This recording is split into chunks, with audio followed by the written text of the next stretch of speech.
Everyone, welcome to magnet brains. भाई स्वागत है आपका। श्री गणेश हो चुका है chapter number 6 flow of control का, और इस फ्लो ऑफ कंट्रोल चैप्टर में हम बहुत सी चीजें डिस्कस ऑलरेडी कर चुके हैं। तो इससे पहले कि हम बात करें कि अभी तक हम क्या क्या पढ़ चुके हैं, मैं शुभा कौशिक आप सबका इस सेशन में हार्टली वेलकम करती हूँ। क्लास 11 कंप्यूटर साइंस कोड 083 बहुत ही धड़ाधड़ स्पीड से चल रहा है। आपकी बहुत ही भारी डिमांड थी कि मैम क्लास 11 कंप्यूटर साइंस क्यों नहीं मिल रहा है, क्यों नहीं मिल रहा है, क्या प्रॉब्लम है, हम सबको पढ़ना है। तो लीजिए, क्लास 11 कंप्यूटर साइंस में मैं आपके सामने लेकर आई हूं chapter number 6, that is flow of control. इतना अच्छा चैप्टर है क्योंकि ये जो चैप्टर है ना, mark my words my friends, ये जो चैप्टर है ये आपका बिल्कुल बेस तैयार कराता है फ्यूचर प्रोग्रामिंग में। जी, अगर क्लास 12 कंप्लीट करने के बाद, 11th में हो अभी आप, क्लास 12 कंप्लीट करने के बाद आप अपना फ्यूचर टेक्निकल फील्ड में बनाना चाहते हो, even if you are not doing your graduation in any tech field, आप बीटेक नहीं करते हो, बीसीए नहीं करते हो, बीएससी सीएस आईटी कुछ नहीं करते हो, उसके बाद भी अगर एक टेक्निकल कंपनी में जाना चाहते हो तो आप कोर्सेज करते हैं। तो ये जो मैं आपको टॉपिक पढ़ा रही हूं, आप आज से कुछ सालों बाद ये बात याद करेंगे कि शुभा मैम ने बताया था कि ये चीजें आपको तब काम आएंगी। चाहे कोई भी प्रोग्रामिंग लैंग्वेज हो, कंडीशनल स्टेटमेंट्स किसी ना किसी तरीके से प्रोग्रामिंग लैंग्वेज का एक बहुत ही अहम हिस्सा है। बस फर्क कितना आता है, इफ एल्स स्टेटमेंट आपके हर एक ऑब्जेक्ट ओरिएंटेड प्रोग्रामिंग लैंग्वेज में आपको मिलेगा, चाहे C++ हो, जावा हो और या आपका पाइथन हो। कोई भी ऑब्जेक्ट ओरिएंटेड प्रोग्रामिंग लैंग्वेज है, विजुअल बेसिक हो, कोई भी ऐसी लैंग्वेज है, इफ एल्स स्टेटमेंट बिल्कुल मिलेगा आपको। बस फर्क इतना आता है कि अलग अलग प्रोग्रामिंग लैंग्वेज में लिखने का अलग अलग सिंटैक्स, दैट्स इट। वर्किंग वही है, क्रेडिबिलिटी वही है और ऑब्जेक्टिव भी वही है। इफ एल्स स्टेटमेंट चाहे आप किसी भी प्रोग्रामिंग लैंग्वेज में पढ़ेंगे, वहां पे आपको पता चलेगा कि इफ स्टेटमेंट का काम कंडीशंस पे डिपेंड करके स्टेटमेंट्स को एग्जीक्यूट करने का ही होता है। हाँ, बस इतना हो सकता है कि अलग अलग प्रोग्रामिंग लैंग्वेजेस में इसको लिखने का तरीका अलग हो सकता है। That's it। तो भाई इसी सोच के साथ, इसी बहुत ही ज्यादा इंफॉर्मेटिव सोच के साथ हम आज की क्लास की शुरुआत करते हैं। इस चैप्टर का जब मैंने शुरुआत की थी तो मैंने आपसे कहा था कि ये चैप्टर बहुत ही अमेजिंग होने वाला है, और मैं उम्मीद कर रही हूं कि कमेंट सेक्शन में मुझे बहुत से बच्चों ने अपना इंटरेस्ट बता भी दिया होगा कि उनको इस चैप्टर में इंटरेस्ट आ रहा है या नहीं आ रहा है। और अगर नहीं आ रहा है तो ये मेरी पूरी कोशिश रहेगी कि इस क्लास से आना बिल्कुल शुरू हो जाए। पर मुझे पूरा विश्वास है कि इससे प्रीवियस मैंने जितनी भी क्लासेस ली हैं, बच्चों का इंटरेस्ट मैंने बनाया जरूर है, तभी आज आप इस क्लास में बैठे हुए हो, ये बात मैं जानती हूं। तो भाई इससे पहले कि हम आज के टॉपिक की शुरुआत करें, जो कि है फ्लो ऑफ कंट्रोल में सिलेक्शन का एक और variant, that is elif statement. जी हाँ, इफ स्टेटमेंट के बारे में हम पढ़ चुके हैं, इफ एल्स उसका जो वेरिएंट है उसके बारे में हम अच्छे से पढ़ चुके हैं, उस पे 2 एग्जांपल्स भी कर चुके हैं। तो अब बारी आती है आपके एलिफ स्टेटमेंट की। लेकिन एलिफ स्टेटमेंट की शुरुआत हो उससे पहले मैं कुछ चीजें आपको याद दिलाना चाहती हूं कि इस सेशन को खत्म करने के बाद जाइएगा www.mangetbrains.com पे। वहां पर अभी ई नोट्स पे बहुत बम्पर ऑफर चल रहा है भाई लोग, फ्लैट 15% डिस्काउंट मिल रहा है, और उस पे भी सब्जेक्ट स्पेसिफिक कोर्सेज सिर्फ आपको 999 में अवेलेबल हैं। हर क्लास के, क्लासेस 6th to 12th सारी की सारी कवर्ड है वहां पे ई नोट्स पे, वो भी इतने सस्ते ई नोट। मैं तो ये उम्मीद कर रही हूं कि अगर मैं 11th में जब थी, अगर मुझे इतने सस्ते में कोई ई नोट दे देता तो भाई बात ही अलग होती। फ्री में आपके लिए कंटेंट हम लेकर आ ही रहे हैं, और ई नोट्स भी हम आपको हाई क्वालिटी के इतने कम दामों पे प्रोवाइड करा रहे हैं, और उसके बाद भी हम आपको फ्लैट 15% डिस्काउंट दे रहे हैं। इतना सब कुछ अच्छा करने के बाद भी अगर आप अभी भी सोच में हैं कि कौन जाए mangetbrains.com पे, कौन खरीदे ई नोट्स, तो भाई फिर तो क्वेश्चन बनता है। इतना करना तो आपका बनता ही बनता है। तो भाई फटाफट से इस सेशन को एंड कीजिएगा और जाइएगा www.mangetbrains.com पे, जहां पे आपके सब्जेक्ट को और भी ज्यादा मजबूत कराने के लिए, और भी ज्यादा आपकी तैयारी को होन करने के लिए e notes and e books पहले से ही अवेलेबल हैं। तो शुरुआत करते हैं आज के सेशन की। भाई प्रीवियस सेशन के, जब हम प्रीवियस सेशन को एंड कर रहे थे तो वहां पे मैंने आपसे बोला था कि हम एक और प्रोग्राम करने वाले हैं ऑन इफ एल्स स्टेटमेंट। तो उस प्रोग्राम की बारी अब आ चुकी है। चलिए देखते हैं। Program to print the positive difference of two numbers. ये प्रोग्राम हम डिस्कस कर चुके थे। इस प्रोग्राम पे एक थोड़ी सी नजर मार लेते हैं इससे पहले कि हम एल्स इफ स्टेटमेंट को शुरू करें या एलिफ स्टेटमेंट को शुरू करें। आ जाओ, ये प्रोग्राम हमने किया हुआ था। पहले जो हमने प्रोग्राम किया था उसमें सिर्फ हमने नंबर 1 को इनपुट कराया था, नंबर 2 को इनपुट कराया था और इफ कंडीशन लगाई थी, सिर्फ और सिर्फ एक कंडीशन लगाई थी। लेकिन एल्स स्टेटमेंट के साथ इस पूरे प्रोग्राम को हमने और भी ज्यादा लॉजिकल बना दिया था। यही हुआ था। Number 1 is equals to int input enter first number. आपके आउटपुट स्क्रीन पे सबसे पहला इंस्ट्रक्शन जो एग्जीक्यूट किया गया था by the Python interpreter was this instruction. कौन सा था? ये वाला इंस्ट्रक्शन एग्जीक्यूट होगा, एंटर द फर्स्ट नंबर, फिर num2 एग्जीक्यूट होगा, फिर कंडीशन चेक होगी कि क्या num1 में जो वैल्यू है वो ग्रेटर देन num2 है। अगर ये बात सही है, अगर num1 की वैल्यू ग्रेटर देन num2 है, अगर ये चीज ट्रू है तो ये वाला स्टेटमेंट एग्जीक्यूट होगा, और अगर ये चीज फॉल्स है तो ये वाला स्टेटमेंट एग्जीक्यूट होगा। दोनों ही सिनेरियो में अगर ये कंडीशन ट्रू रिटर्न करती है, अगर ये कंडीशन ट्रू रिटर्न करती है तो ये स्टेटमेंट एग्जीक्यूट होगा। पाइथन इंटरप्रेटर इस स्टेटमेंट को पूरी तरीके से इग्नोर कर देगा। और अगर ऐसा नहीं है, और अगर ऐसा नहीं है, दैट मीन्स कि ये वाला जो कंडीशन है वो फॉल्स रिटर्न करता है, तो ये स्टेटमेंट एग्जीक्यूट ना करते हुए पाइथन इंटरप्रेटर इस स्टेटमेंट को एग्जीक्यूट करेगा एंड अल्टीमेटली आपके आउटपुट स्क्रीन पे आपको क्या रिप्रेजेंट होगा? ये द डिफरेंस ऑफ num1 की वैल्यू एंड num2 की वैल्यू। इस डिफरेंस में जो वैल्यू आई है वो आपकी आउटपुट स्क्रीन पे रिप्रेजेंट हो जाएगा। क्लियर? तो ये क्वेश्चन हम कर चुके हैं। यहां पे देखिए क्या दिया हुआ है, एंटर फर्स्ट नंबर 5। क्या दिया हुआ है? 5। num1 की वैल्यू कितनी है भाई लोग? देख लो यहाँ पे num1 की वैल्यू कितनी है भाई? num1 की वैल्यू है 5 और num2 की वैल्यू कितनी है? num2 की वैल्यू दी हुई है 6। यही दिया हुआ है कि नहीं? देखो जल्दी से फटाफट। num1 is equals to 5 and num2 is equals to 6। ठीक है मैम। अब क्या हुआ? अब मैं इसको डायरेक्टली पुट अप कर रही हूं हमारी कंडीशन में। आ जाओ, क्योंकि इस क्वेश्चन को हम 2 क्लासेस में बहुत ही अच्छी तरीके से डिस्कस कर चुके हैं, तो सिंपली मैं इसका जो ड्राई रन है, जो इसका आउटपुट है, उनकी वैल्यूज को इसको रख के आपको बस एक क्विक रिविजन दे रही हूं, क्योंकि अब हम इफ एल्स पे काम न करके एलिफ पे काम करने वाले हैं। तो ये जो प्रोग्राम है बस वो आपको क्विक रिविजन देने के लिए मैंने यहाँ पर फिर से लिखा हुआ है। आ जाओ, एंटर फर्स्ट नंबर 5। num1 के अंदर है 5, num2 के अंदर है 6, enter second number that is 6। तो भाई नंबर 1 को क्या मिल गया? 5 और नंबर 2 को क्या मिल गया? 6। चेक करो क्या करेंगे, क्या num1 ग्रेटर देन है num2 के, मतलब क्या 5 ग्रेटर देन है 6 के? क्या ये बात सही है? क्या ये बात सही है बंधु? बता दो, क्या ये बात सही है? हाँ या ना? हाँ या ना भाई बताइए जल्दी से, क्या ये बात सही है? नहीं, 5 इज नेवर ग्रेटर दैन 6। 5 कभी भी 6 से ग्रेटर दैन नहीं होता। तो मतलब इस टेस्ट कंडीशन ने क्या रिटर्न किया? क्या रिटर्न किया? इसने रिटर्न किया है, इसने रिटर्न किया है फॉल्स। और हम सब जानते हैं जब भी इफ के साथ लिखी हुई टेस्ट कंडीशन फॉल्स रिटर्न करती है तो एल्स के अंदर जो स्टेटमेंट है वो एग्जीक्यूट होता है, मतलब ये एग्जीक्यूट होगा। डिफरेंस के अंदर क्या आएगा? डिफरेंस के अंदर आएगा num2 माइनस num1। क्या आएगा? कौन सा स्टेटमेंट एग्जीक्यूट होगा? ये वाला स्टेटमेंट एग्जीक्यूट होगा। num2 की वैल्यू कितनी है? 6। 6 माइनस 5, तो आंसर क्या हुआ? आंसर क्या हुआ भाई? आंसर हुआ आपका 1। डिफरेंस के अंदर होगा 6 minus 5 that is equals to 1। फिर आएगा हमारा कंट्रोल इफ स्टेटमेंट के बाहर, इफ पूरे इफ ब्लॉक के बाहर वो आएगा और प्रिंट कराएगा द डिफरेंस ऑफ num की वैल्यू, num1 की value that is 5 and num2 की वैल्यू दैट इज 6। दिख रहा है? देखो द डिफरेंस ऑफ, ये नॉर्मल स्ट्रिंग है वो एज इट इज लिख गई। फिर num1 हमारा वेरिएबल है, उसको हमने स्ट्रिंग की तरह रिप्रेजेंट नहीं किया, तो num1 की वैल्यू यहाँ पे प्रिंट होगी। एंड हमारा एक स्ट्रिंग है तो वो एज इट इज लिखा हुआ है। num2 की वैल्यू 6 इज हमारा स्ट्रिंग है, वो एज इट इज लिखा हुआ है। डिफरेंस के अंदर जो वैल्यू आई है दैट इज 1, वो प्रिंट हो जाएगा। क्लियर हुआ? अब मुझे लगता है कि शायद क्योंकि ये क्वेश्चन मैं 3 बार आपको बता चुकी हूं, तो ये क्वेश्चन अब तो आपको इस तरीके से पता होना चाहिए, इस तरीके से समझ आ जाना चाहिए कि भाई रात में अगर आंख बंद करके आप बैठे हुए भी हो ना, तब भी अगर आपसे कोई पूछेगा कि भाई 2 नंबर के बीच में या 2 नंबर्स, गिवन 2 नंबर्स के बीच में आपको पॉजिटिव डिफरेंस निकालना है, तो आप बैठे बैठे भी इस पूरे कोड को अपने ब्रेन में सर्कुलेट करा लोगे, क्योंकि मुझे ये पूरा यकीन है कि आपको इफ एल्स का पूरा लॉजिक यहाँ पर क्लियर हो चुका है। तो भाई अब आगे बढ़ते हैं हमारे इफ स्टेटमेंट के अनदर वेरिएंट की तरफ, जिसका नाम है एलिफ स्टेटमेंट। आइए चलो आओ।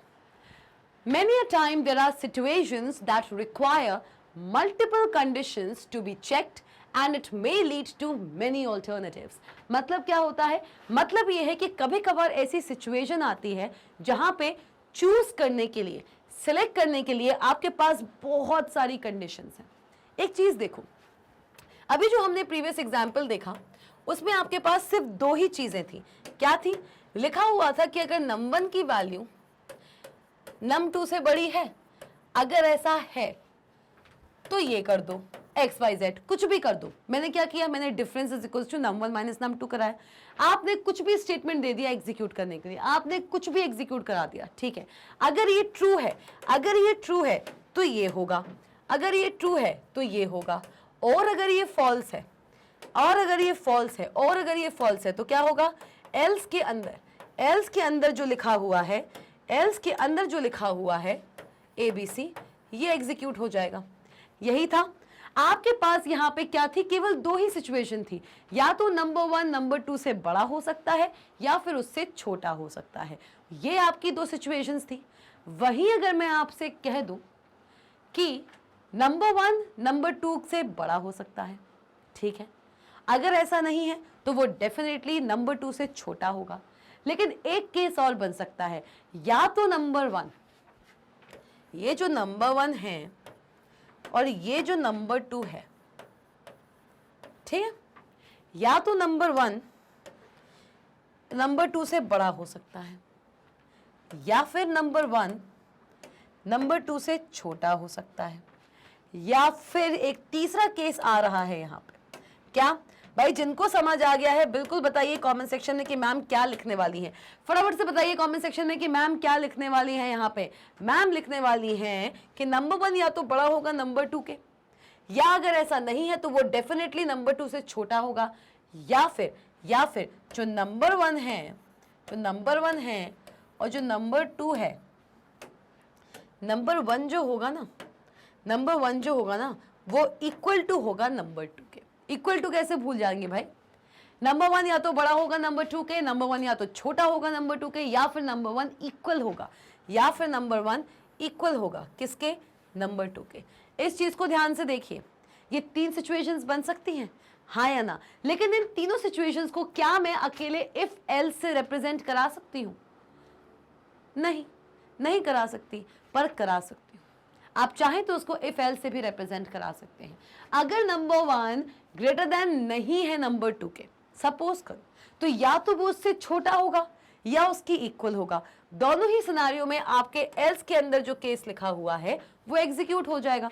देखो, अगर num1 num2 से बड़ा नहीं है, क्या लिखा हुआ है कि भाई num1 जो है वो num2 से बड़ा है, अगर ये सही है तो ये स्टेटमेंट एग्जीक्यूट हो जाएगा। और अगर ऐसा नहीं है, मतलब num1 is not greater than num2, तो एल्स के अंदर जो लिखा हुआ है वो एग्जीक्यूट हो जाए। लेकिन अगर num1 num2 से बड़ा नहीं है तो क्या होगा? या तो num1 फिर छोटा होगा num2 के, या फिर उसके इक्वल होगा। दोनों ही केसेस हो सकते हैं, लेकिन इन दोनों में से कोई भी केस हो रहा हो, अल्टीमेटली रिजल्ट या अल्टीमेटली एग्जीक्यूट तो एल्स के अंदर का स्टेटमेंट ही होगा। और ऐसा क्यों? क्योंकि आपका num1 ग्रेटर देन नहीं है num2 के, इसलिए अल्टीमेटली ये फॉल्स हो गया, इसलिए एल्स के अंदर जो लिखा हुआ था वो एग्जीक्यूट हो गया। लेकिन क्या हो अगर मैं कुछ ऐसा सिनेरियो बनाऊं? क्या सिनेरियो बनाऊं? मैं अगर ऐसा सिनेरियो बनाऊं,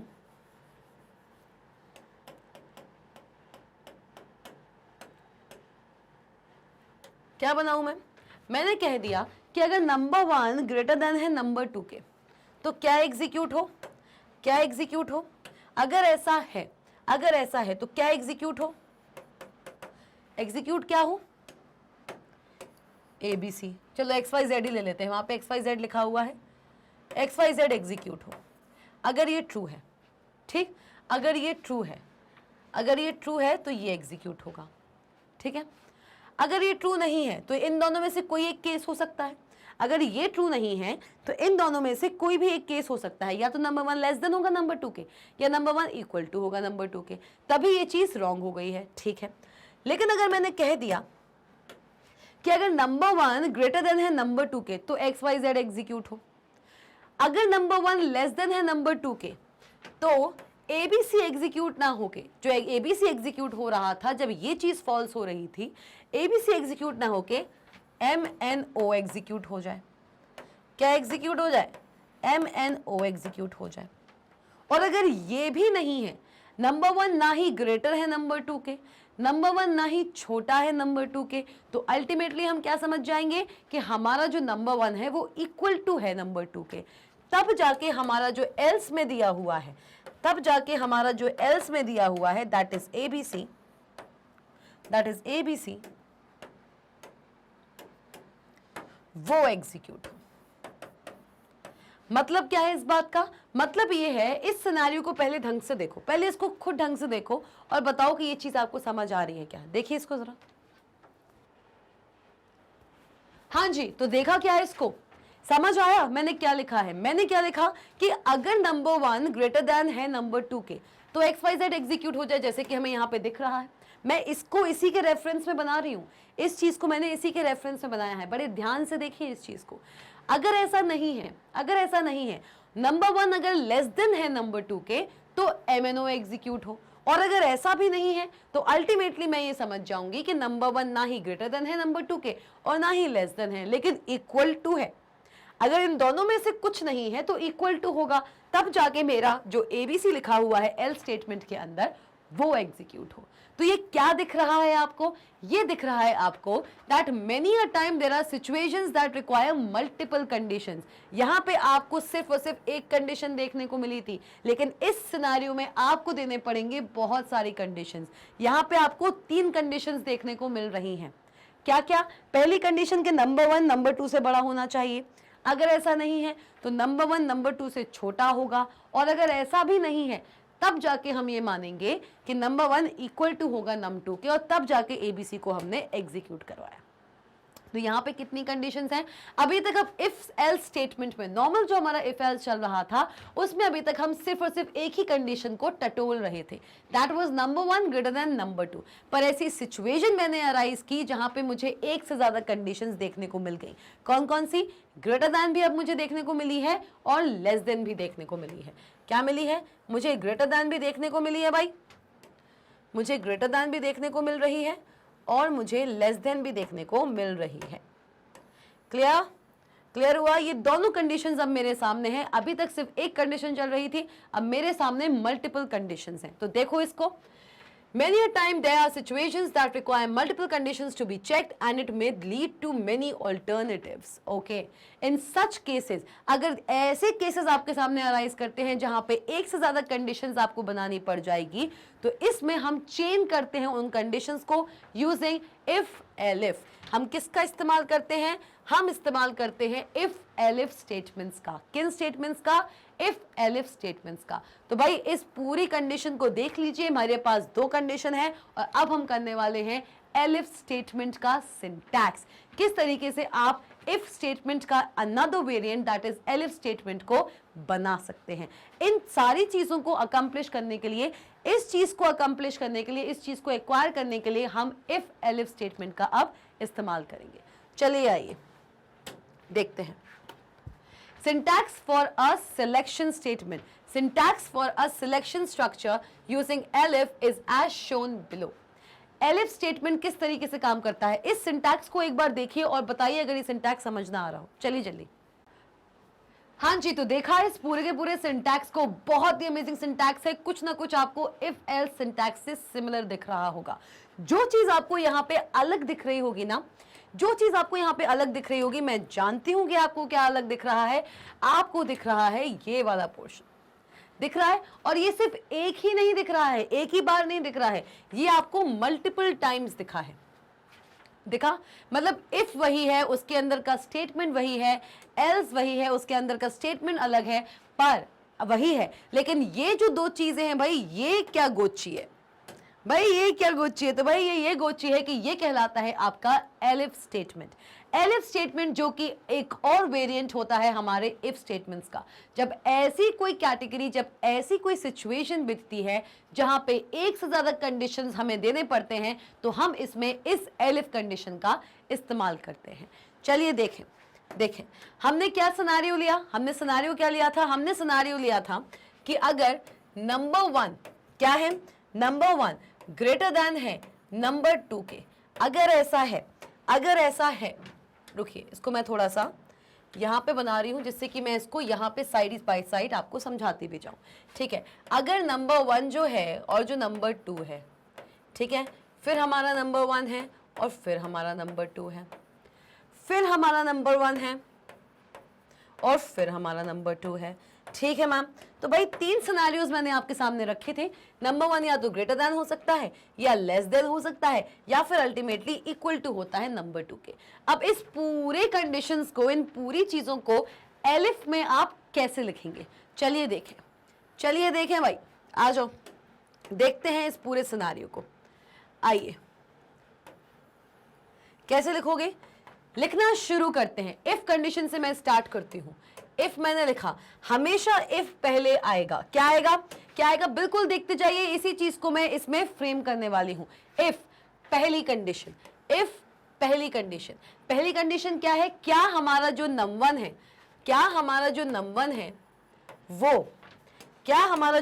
है, वो ग्रेटर देन नम 2 है? क्या वो नम 2 से ग्रेटर है? अगर ऐसा है, देखिए कोलन आएगा। अगर ऐसा है तो क्या स्टेटमेंट एग्जीक्यूट होगा, और मैं क्या एग्जीक्यूट कराने वाली हूं? यहां पे देखो स्पेस दिया हुआ है कि नहीं दिया हुआ है? देखो, चाहे कोई भी कंडीशंस हो, चाहे इफ हो, चाहे एलिफ हो, या फिर एल्स हो, इंडेंटेशन दिया हुआ है with the statements to be executed. और इंडेंटेशन जब भी किसी स्टेटमेंट के साथ पहले लगाया जाता है, वो बताता है कि ये स्टेटमेंट एक कंडीशन पे डिपेंड कर रहा है फॉर इट्स एग्जीक्यूशन। ठीक है मैम, आ जाओ। If number 1 is greater than number 2, अगर ऐसा है तो स्पेस के साथ मैं क्या लिखूंगी? मैं लिखने वाली हूं प्रिंट कीजिए। क्या प्रिंट कीजिए? XYZ। यही था। ठीक है, आ जाओ भाई। तो मतलब अगर नंबर 1 नंबर 2 से बड़ा है तो प्रिंट कीजिए XYZ। और अगर ऐसा नहीं है तो क्या होगा? नंबर 1 जो है वो नंबर 2 से छोटा होगा। क्या होगा? छोटा होगा। लेकिन ये दोनों कंडीशंस में से कोई भी कंडीशन हो सकती है, और मुझे कराने हैं 3 स्टेटमेंट्स को एग्जीक्यूट। तो मैंने क्या किया? मैंने लिखा एलिफ। क्या लिखा है? एलिफ लिखा है। एलिफ, और लिखाई है मैंने ये वाली कंडीशन। क्या लिखाई है? मैंने लिखा है नंबर 1 एंड नंबर 2। नंबर 1 जो है वो लेस देन नंबर 2 है।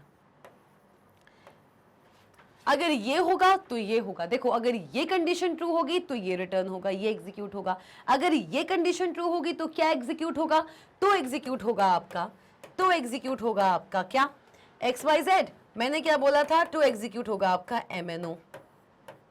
क्लियर हो गया भाई? और अगर ये भी नहीं है, ये दूसरी कंडीशन मैंने दे दी। अब आऊंगी मैं एल्स कंडीशन पे। किस पे आऊंगी? एल्स कंडीशन पे। आप चाहते तो एक और एलिफ कंडीशन दे सकते थे। एक पर्टिकुलर एलिफ स्टेटमेंट में कितने एलिफ्स आएंगे, ये टोटली आपके द्वारा बनाए हुए सिनेरियो पे डिपेंड करता है।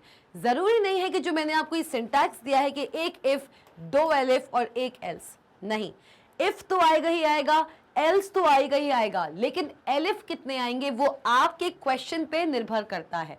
मैंने यहाँ पे एक एलिफ बनाया है, आप चाहें तो एक और एलिफ भी बना सकते हो। बना के देख लो एलिफ। चलिए, यहाँ पे बना हुआ है तो बना के देख लेते हैं। एलिफ नंबर 1,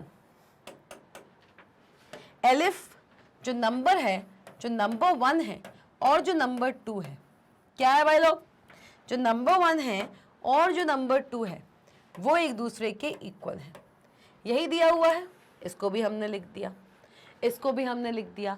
या तो ग्रेटर देन होगा, या लेस देन होगा, या फिर इक्वल होगा, यही लिखा हुआ था। और प्रिंट क्या कराएंगे हम? प्रिंट कराएंगे हम XYZ। ठीक है, ये मैंने आपको बता ही दिया था। आप प्रिंट कराओगे XYZ। क्या क्या प्रिंट कराओगे भाई? आप प्रिंट कराएंगे XYZ। मतलब अगर ये होगा तो ये एग्जीक्यूट होगा, अगर ये ट्रू होगा तो ये एग्जीक्यूट होगा, अगर ये ट्रू होगा तो ये एग्जीक्यूट होगा। लेकिन इतना याद रखना, इन सब में से किसी एक ही कंडीशन को ट्रू होना है। अगर ये ट्रू हो गया तो ये एग्जीक्यूट होगा और पाइथन इंटरप्रेटर इन सारी कंडीशंस को फिर नहीं देखेगा। हाँ, बहुत ही अमेजिंग है। मैं हर एक चीज आपको यहाँ पे समझाने वाली हूँ। बहुत ध्यान से, बहुत फोकस्ड तरीके से इस चीज को देखने की जरूरत है। इसकी वर्किंग बहुत ही ट्रिकी है। आ जाओ, अब लास्ट में आता है मेरा एल्स स्टेटमेंट। क्या आता है? Else statement. एल्स में मैंने क्या लिख दिया? प्रिंट कराइए। देखो, एल्स के साथ आप कभी भी कोई कंडीशन नहीं लिखते हैं। एल्स हमेशा खाली आता है। एल्स के साथ आप कोई भी कंडीशन नहीं देते हैं। अगर एल्स के साथ आप कंडीशन देना चाहते हैं तो एलिफ में आप दे सकते हैं, क्योंकि आपको पता क्या, ये जो एलिफ लिखा हुआ है ना, आप सोच रहे होगे कि मैम ये एलिफ कैसा नाम है। जो एलिफ आपको दिख रहा है ना, ये जो एलिफ दिख रहा है ना, ये पता है क्या है? ये क्या है? ये एल्स और इफ का कॉम्बिनेशन है। क्या है? ये एल्स और इफ का कॉम्बिनेशन है। Elif is equals to else plus if, जिसको शॉर्ट फॉर्म में हम एलिफ बुलाते हैं। देखिए इस चीज को, अगर आपसे कभी कोई पूछता है, अगर आपके एग्जामिनेशंस में ये क्वेश्चन आता है, elif is a short form of what, तो आप बोलोगे कि एलिफ जो होता है वो एल्स, एलिफ जो होता है वो एल्स और इफ का कॉम्बिनेशन होता है बंधु। एलिफ जो होता है वो एल्स और इफ का कॉम्बिनेशन होता है। तो एलिफ के साथ हमेशा कंडीशन आएगी, एल्स के साथ कंडीशन नहीं आएगी। प्रिंट करा दो नन। क्लियर? ये मैंने यहाँ पे प्रोग्राम डिजाइन कर लिया है। अब इस प्रोग्राम को बहुत अच्छी तरीके से हम देखते हैं। एक काम करते हैं, नंबर 1 और नंबर 2 ले लेते हैं। आ जाओ। चलिए, मैंने यहां पे लिख दिया, मैंने यहां पे लिख दिया कि नंबर जो 1 है उसकी वैल्यू क्या है और नंबर 2 की वैल्यू क्या है, और फिर आउटपुट क्या आएगा। ठीक, मैं यहां पे क्या लिख रही हूं? नंबर 1 है मेरा 20 और नंबर 2 है 64। आ जाओ, अब इस पूरे के पूरे कोड की धुनाई करते हैं। आ जाओ, नंबर 1 मैंने दिया हुआ है 20 और नंबर 2 दिया है मैंने 64। अब मैं नंबर 1 और नंबर 2 की वैल्यू इन सारी की सारी कंडीशंस में रखूंगी और इस पूरे कोड को हम यहां पे धुनने वाले हैं अच्छे से। आ जाइए, नंबर 1 कितना है? 20। नंबर 2 कितना है? 64। यही दिया हुआ है, यही दिया हुआ है। दिया हुआ है कि नहीं दिया हुआ है? देख लो, क्या जो नंबर 1 है, क्या जो नंबर 1 है वो ग्रेटर देन है नंबर 2 के? क्या 20 ग्रेटर देन है 64 के? नहीं, कंडीशन फॉल्स। और हम सबको पता है अगर कंडीशन फॉल्स हो जाती है तो ये वाला स्टेटमेंट एग्जीक्यूट नहीं होगा, ये वाला स्टेटमेंट जो है वो एग्जीक्यूट नहीं होगा। चलो ठीक है, यहां पे ये कंडीशन फॉल्स हो गई तो पाइथन इंटरप्रेटर ने इस स्टेटमेंट को एग्जीक्यूट नहीं किया। इफ एल्स में क्या होता था कि इफ के साथ जो कंडीशन थी अगर वो फॉल्स रिटर्न कर देती थी तो ऑटोमेटिकली एल्स में जो आता था वो एग्जीक्यूट हो जाता था, एल्स के अंदर जो स्टेटमेंट होता था वो एग्जीक्यूट हो जाता था। लेकिन यहाँ पे एल्स तक पहुंचने में अभी एलिफ, 2 एलिफ बीच में आ रहे हैं, तो पाइथन इंटरप्रेटर को अल्टीमेटली अगर एल्स तक पहुंचना है तो उसको इन दोनों एलिफ से गुजरना पड़ेगा, उसको इन दोनों एलिफ से होकर गुजरना पड़ेगा। ये कंडीशन फॉल्स हो गई, कंडीशन फॉल्स हो गई, पाइथन इंटरप्रेटर का जो कंट्रोल है वो इस एलिफ पे आ गया। अब पाइथन इंटरप्रेटर चेक करेगा कि नंबर की वैल्यू, नंबर की वैल्यू जो 20 है, नंबर की वैल्यू जो 20 है, क्या वो लेस देन है 64 के? क्या ये वाली कंडीशन ट्रू है? हाँ या ना? हाँ जी मैम, ये कंडीशन ट्रू है कि भाई 20 जो है वो लेस देन है ना 64 के, ये कंडीशन ट्रू है तो ये वाला स्टेटमेंट एग्जीक्यूट हो जाएगा। और क्योंकि ये एग्जीक्यूट हो जाएगा तो स्टेटमेंट क्या बोल रहा है? प्रिंट कराइए MNO, तो आउटपुट क्या आएगा? MNO। क्लियर हुआ? अब आपके दिमाग में ये सवाल होगा कि मैम जब ये कंडीशन ट्रू हो गई, इसके अंदर जो स्टेटमेंट था वो पाइथन इंटरप्रेटर ने एग्जीक्यूट करा दिया, तो बाकी का एलिफ और बाकी का जो एल्स बचा हुआ है उनका क्या होगा? उनका कुछ नहीं होगा। पाइथन इंटरप्रेटर इन सब को इग्नोर करेगा। इस पूरे कंट्रोल स्ट्रक्चर में पाइथन को चाहिए एक ऐसी कंडीशन जो उसे एक बार ट्रू रिटर्न करा दे, चाहे वो इफ कराए, चाहे वो एलिफ कराए, चाहे वो सेकेंड एलिफ कराए या फिर एल्स। कोई भी कंडीशन जहां उसको ट्रू मिल गई, उस कंडीशन में लिखा हुआ स्टेटमेंट वो एग्जीक्यूट करेगा। उसके बाद चाहे कोई भी कहानी लिखी हो, कितने भी एलिफ दिए हुए हों, वो उसको चेक भी नहीं करेगा। क्लियर हुआ? चलो अब ना थोड़ा सा सिनेरियो हम चेंज करते हैं। आ जाओ, थोड़ा सा सिनेरियो हम चेंज कर देते हैं। और मैंने यहाँ पे नंबर की जो वैल्यू है, नंबर की जो वैल्यू है उसको मैंने क्या कर दिया, उसको मैंने कर दिया है 64। क्या कर दिया? उसको मैंने कर दिया है 64। तो आओ अब देखो, क्या जो 64 है वो ग्रेटर देन है 64 के? क्या ये बात सही है? बिल्कुल सही नहीं है, आप सब जानते हो। तो भाई 64 क्या ग्रेटर देन है 64 के? नहीं, तो ऑटोमेटिकली पाइथन इंटरप्रेटर इसको एग्जीक्यूट नहीं करेगा। ठीक है, अब आएगा ये एलिफ स्टेटमेंट पे, एल्स तक नहीं पहुंचेगा अभी। आओ एलिफ, क्या जो ये 64 है, क्या ये जो क्या ये जो 64 है अगर वो ग्रेटर देन नहीं है 64 के, तो क्या वो लेस देन है 64 के? क्या 64 लेस देन होता है खुद के ही? क्या ये बात सही है? तो भाई पहले जहां पे ये स्टेटमेंट एग्जीक्यूट हो रहा था, अब ये स्टेटमेंट पाइथन इंटरप्रेटर एग्जीक्यूट नहीं करेगा। क्यों? क्योंकि ये रिटर्न करेगा फॉल्स और ये भी रिटर्न करेगा फॉल्स। क्या रिटर्न करेगा? फॉल्स। दोनों ही कंडीशंस फॉल्स रिटर्न कर रही हैं। तो अब क्या हुआ? अब पाइथन इंटरप्रेटर को उम्मीद हुई हमारे तीसरे वाले कंडीशन से। पाइथन इंटरप्रेटर का कंट्रोल आएगा इस एलिफ पे। अब यहां पे वो चेक करेगा कि क्या 64 इक्वल है 64 के, मतलब नम1 में जो 64 वैल्यू है वो इक्वल है num2 के वैल्यू के। देखो ये क्या सही है? क्या ये सही है? तो भाई हम सबको पता है ये बात सही है और इसने रिटर्न कर दिया है ट्रू। क्या रिटर्न कर दिया है इसने रिटर्न कर दिया है ट्रू। 64 is equal to 64। तो अल्टीमेटली क्या होगा? ये वाला जो स्टेटमेंट है वो एग्जीक्यूट हो जाएगा। क्या होगा? अब मेरा जो आउटपुट पहले MNO आ रहा था, अब वही आउटपुट मेरा कैसा होगा? मेरा आउटपुट होगा XYZ। क्लियर हुआ कि नहीं हुआ? जल्दी बता दो मुझे, जल्दी से बता दो, क्या ये चीज क्लियर हुई है? चलो ओके भाई, तो ये एल्स को भी यहां पे नहीं करेगा। अब एक और सिनेरियो आता है कि मैं चाहती हूं कि एल्स में जो लिखा हुआ है वो एग्जीक्यूट हो जाए, लेकिन ये तीनों कंडीशंस ऐसी हैं कि इन तीनों कंडीशंस में ऐसी कंडीशंस मैंने दी हुई हैं कि num1 और num2 की जो वैल्यूज है वो या तो कभी ना कभी एक दूसरे से ग्रेटर होंगी, अगर नहीं है तो स्मॉलर होंगी, अगर नहीं है तो अल्टीमेटली इक्वल टू होंगी। तो एल्स की कंडीशन को अगर मुझे यहाँ पे एग्जीक्यूट कराना है तो मैं थोड़ा सा आंसर को चेंज कर रही हूँ। ठीक है, आ जाओ। मैंने क्या किया, देखो एल्स को यहाँ पे वो नहीं करेगा एग्जीक्यूट। ठीक है, मैंने क्या किया, num1 और num2 में जो वैल्यूज दी हैं, मैंने num1 और num2 में जो वैल्यूज दी हैं इसको मैंने कर दिया है 68 और num2 को मैंने कर दिया है A। ठीक, num2 को मैंने कर दिया है A। चलो, या फिर मैं एक काम करती हूँ, एल्स का मैं अभी आपको इसलिए नहीं बताती हूँ क्योंकि अगर ये जो है num1 की वैल्यू 68 है और num2 की वैल्यू A है, तो इफ में जब ये चीज चेक होगी तो यहाँ पे आपको एक एरर मैसेज आ जाएगा, क्योंकि एक न्यूमेरिक, एक इंटीजर वैल्यू को आप एक स्ट्रिंग वैल्यू के साथ किसी भी ऑपरेशन में नहीं रख सकते, चाहे वो ग्रेटर दैन ही क्यों ना हो।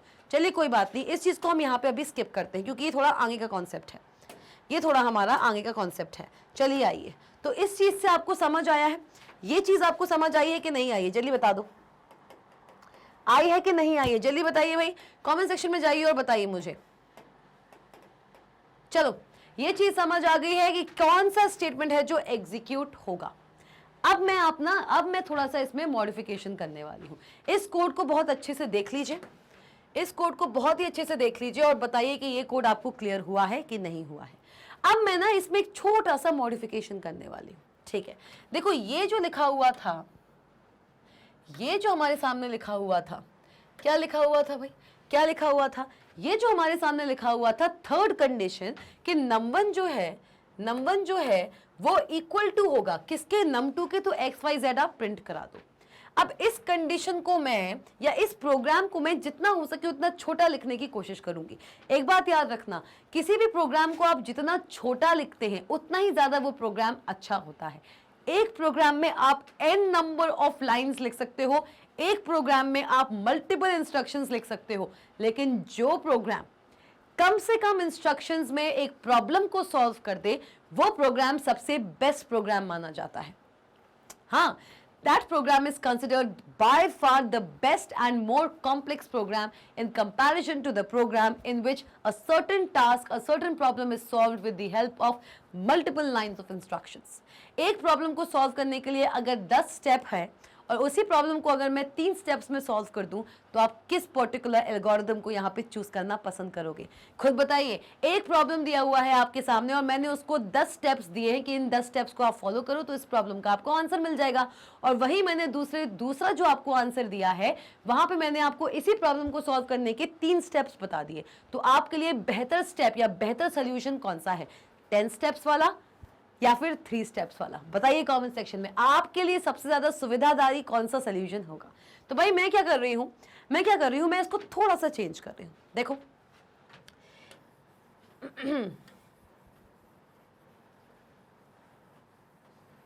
एक एलिफ हमने बना लिया था, लेकिन कंडीशन हमारे पास कितनी थी? 3। तो आपने कहा कि मैम 3 कंडीशन है तो सबसे पहले तो इफ ही आएगा, आपने एक कंडीशन इफ के साथ दे दी। दूसरे में आपको दूसरी कंडीशन देनी थी तो आपने एलिफ का इस्तेमाल कर लिया, ठीक है। तीसरी कंडीशन देने के लिए आप एक और एलिफ का इस्तेमाल कर रहे थे। और वहीं अगर मैं ये कह दूं कि मैं तीसरा एलिफ ना लिख के सिंपली उस तीसरे एलिफ में जहां हम XYZ प्रिंट करा रहे थे, उस तीसरे एलिफ को ना देते हुए मैं सिंपली यहां पे एल स्टेटमेंट दे दूं तब भी हमारा काम हो जाएगा। अब कैसे होगा चलिए देखें। आओ, सेम क्वेश्चन, मुझे ये कंडीशन देने की जरूरत ही नहीं पड़ेगी क्योंकि हमको पता है कि एल्स के साथ कोई कंडीशन नहीं आती है। एल्स के साथ अगर कंडीशन देना है तो एलिफ देना पड़ेगा, एल्स इफ आपको यूज करना पड़ेगा। ये बात आप समझ चुके हैं भाई। इसी पूरी प्रॉब्लम को हमने छोटा से प्रोग्राम में सॉल्व कर दिया है। चलिए देखें, नंबर 1 हमारा है 28। चलो मैंने यहां पे लिख दिया 52 और यहां पे लिख दिया है 83। आ जाओ, ठीक है, आ जाओ भाई। नंबर 1 की वैल्यू है 52 और नंबर 2 है 83, ठीक है। आओ चेक करते हैं 52 एंड 83। क्या जो 52 है वो ग्रेटर देन है 83 के? क्या ये बात सही है? आप सब जानते हैं कि ये बात सही नहीं है। तो इस कंडीशन ने क्या रिटर्न किया है? तो भाई इस कंडीशन ने रिटर्न किया है फॉल्स। और इस कंडीशन ने क्योंकि फॉल्स रिटर्न कर दिया है तो ये वाला जो मेरा स्टेटमेंट है वो एग्जीक्यूट नहीं होगा। अब जब ये फॉल्स हो गया तो पाइथन इंटरप्रेटर आएगा एलिफ के पास इसे क्या मिला? क्या जो हमारा 52 है वो लेस देन है 83 के? बात बिल्कुल सही है, मैम 52 लेस देन ही तो होता है 83 के, तो कंडीशन हो गई ट्रू। और क्योंकि कंडीशन ट्रू हो चुकी है, पाइथन इंटरप्रेटर को ऐसी कंडीशन मिल चुकी है जो ट्रू रिटर्न कर रही है, तो वो इस स्टेटमेंट को एग्जीक्यूट करेगा और एल्स को देखेगा भी नहीं। आंसर क्या आएगा? आंसर आएगा आपका MNO। क्लियर? एल्स यहां दिखेगा नहीं, इफ वाली कंडीशन का स्टेटमेंट एग्जीक्यूट नहीं होगा। एलिफ में उसको एक कंडीशन मिल चुकी है जो ट्रू रिटर्न कर रहा है, एलिफ के अंदर जो स्टेटमेंट दिया हुआ था उसको उसने एग्जीक्यूट कर दिया। क्लियर? चलो अब ना मैं एक और सिनेरियो बना रही हूं। आओ चलो आओ, अब मैं क्या कर रही हूं, ओके आ जाओ भाई।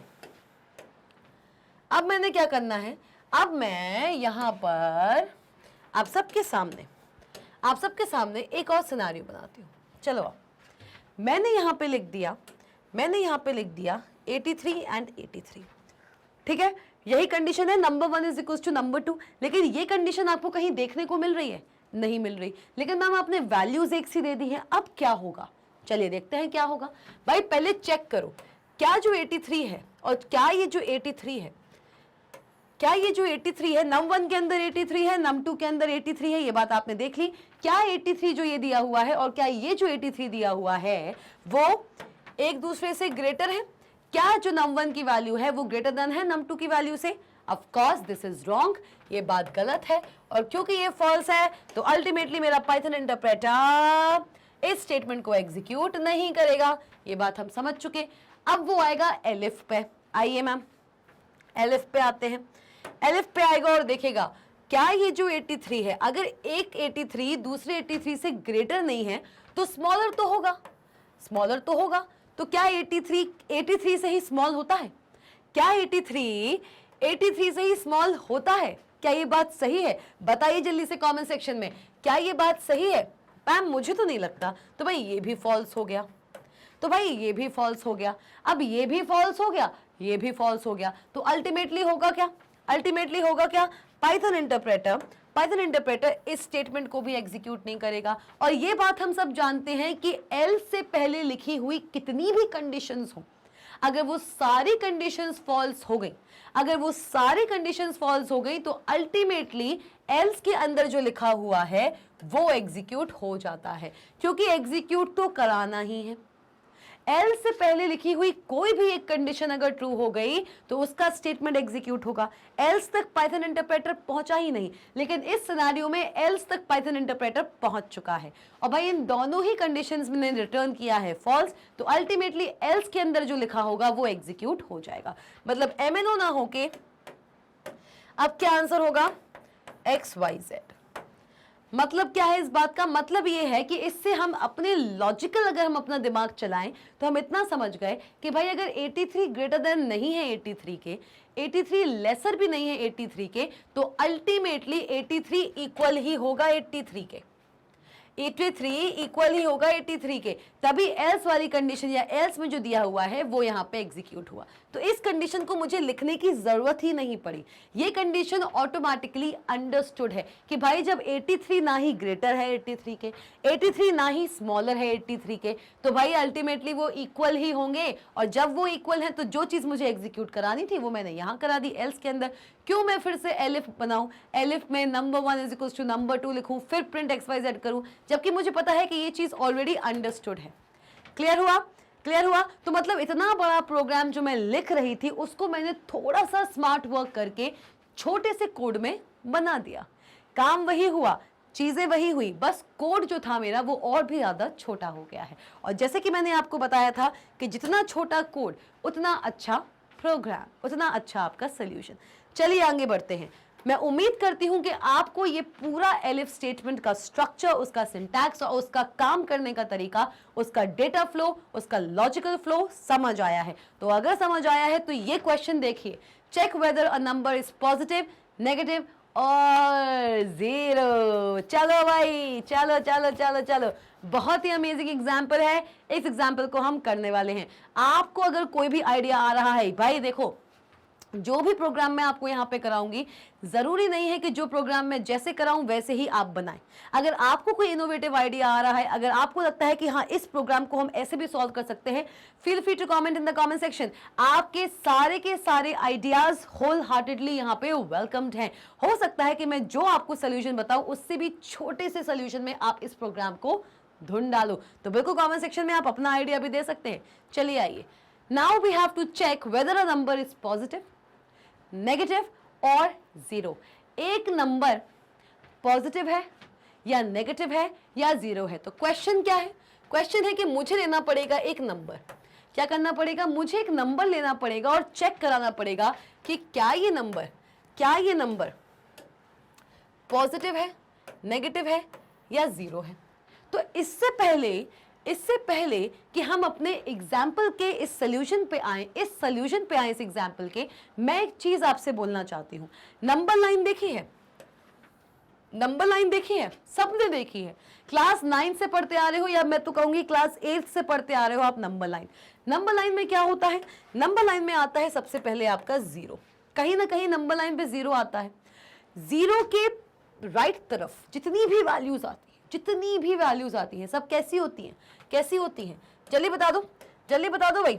जीरो के एक नंबर लाइन पे जो जीरो है उसके राइट हैंड साइड पे जितनी भी वैल्यूज आती हैं वो पॉजिटिव होती हैं कि नहीं होती हैं? जल्दी बताओ, जल्दी बता दो। होती है। और इसी जीरो के, जिसको हम ओरिजिन बोलते हैं, क्या बोलते हैं? जिसको हम ओरिजिन बोलते हैं, जीरो जिसको हम ओरिजिन बोलते हैं, इस ओरिजिन के लेफ्ट हैंड साइड पे इसी नंबर लाइन पे, ये हमारी नंबर लाइन है, this is our number line, okay, ठीक, ये हमारी नंबर लाइन है। इस नंबर लाइन के ओरिजिन के राइट हैंड साइड पे जितनी भी वैल्यूज आएंगी सब पॉजिटिव होंगी, और इसी ओरिजिन के लेफ्ट हैंड साइड पे, इसी ओरिजिन के लेफ्ट हैंड साइड पे जितनी भी वैल्यूज आएंगी वो कैसी होंगी? इस ओरिजिन के लेफ्ट हैंड साइड पे जितनी भी वैल्यूज आएंगी वो क्या होंगी भाई? वो नेगेटिव होंगी। ये बात हम बचपन से पढ़ते आ रहे हैं, I am not talking about the class 9th and 10th, not only in 9th and 10th, ये बात हम बचपन से जान रहे हैं, जब से मैथमेटिक्स पढ़ना शुरू की है, जब से मैथमेटिक्स की थोड़ी समझ होना शुरू हुई है, that is from your classes 6th and 7th। 6, 7 से आप इस चीज को जानते हुए आए हो। कहने को चाहे प्रॉपर ये नंबर लाइन आपने कभी देखी ना हो 9th से पहले, लेकिन इस चीज को आप पहले से जानते हुए आए हो। चलिए ठीक है मैम, तो इस नंबर लाइन को दिखाने के पीछे आपका बेसिक मोटिव क्या है? भाई क्वेश्चन क्या बोल रहा है हमारा? क्वेश्चन देख लें, क्वेश्चन क्या बोल रहा है भाई? क्वेश्चन ये बोल रहा है कि एक नंबर आपको लेना पड़ेगा और बताना पड़ेगा कि वो नंबर क्या एक पॉजिटिव नंबर है, क्या वो एक पॉजिटिव नंबर है, क्या वो एक नेगेटिव नंबर है, या फिर वो एक जीरो है, ये बताना है।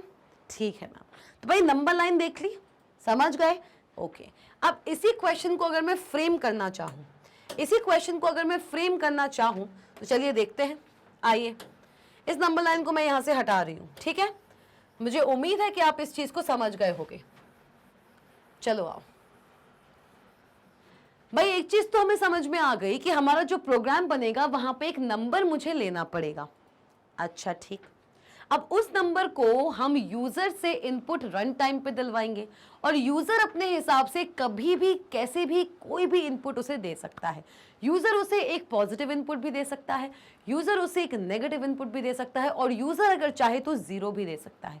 अब थोड़े से अपने ब्रेन्स के जो घोड़े हैं ना, उनको दौड़ाओ और बताओ कि इस क्वेश्चन को हम कैसे सॉल्व करेंगे। बाकी सोल्यूशन तो मेरे पास है ही, मैं चाहती हूँ थोड़ा आप भी दिमाग लगाइए। बताइए कमेंट सेक्शन में।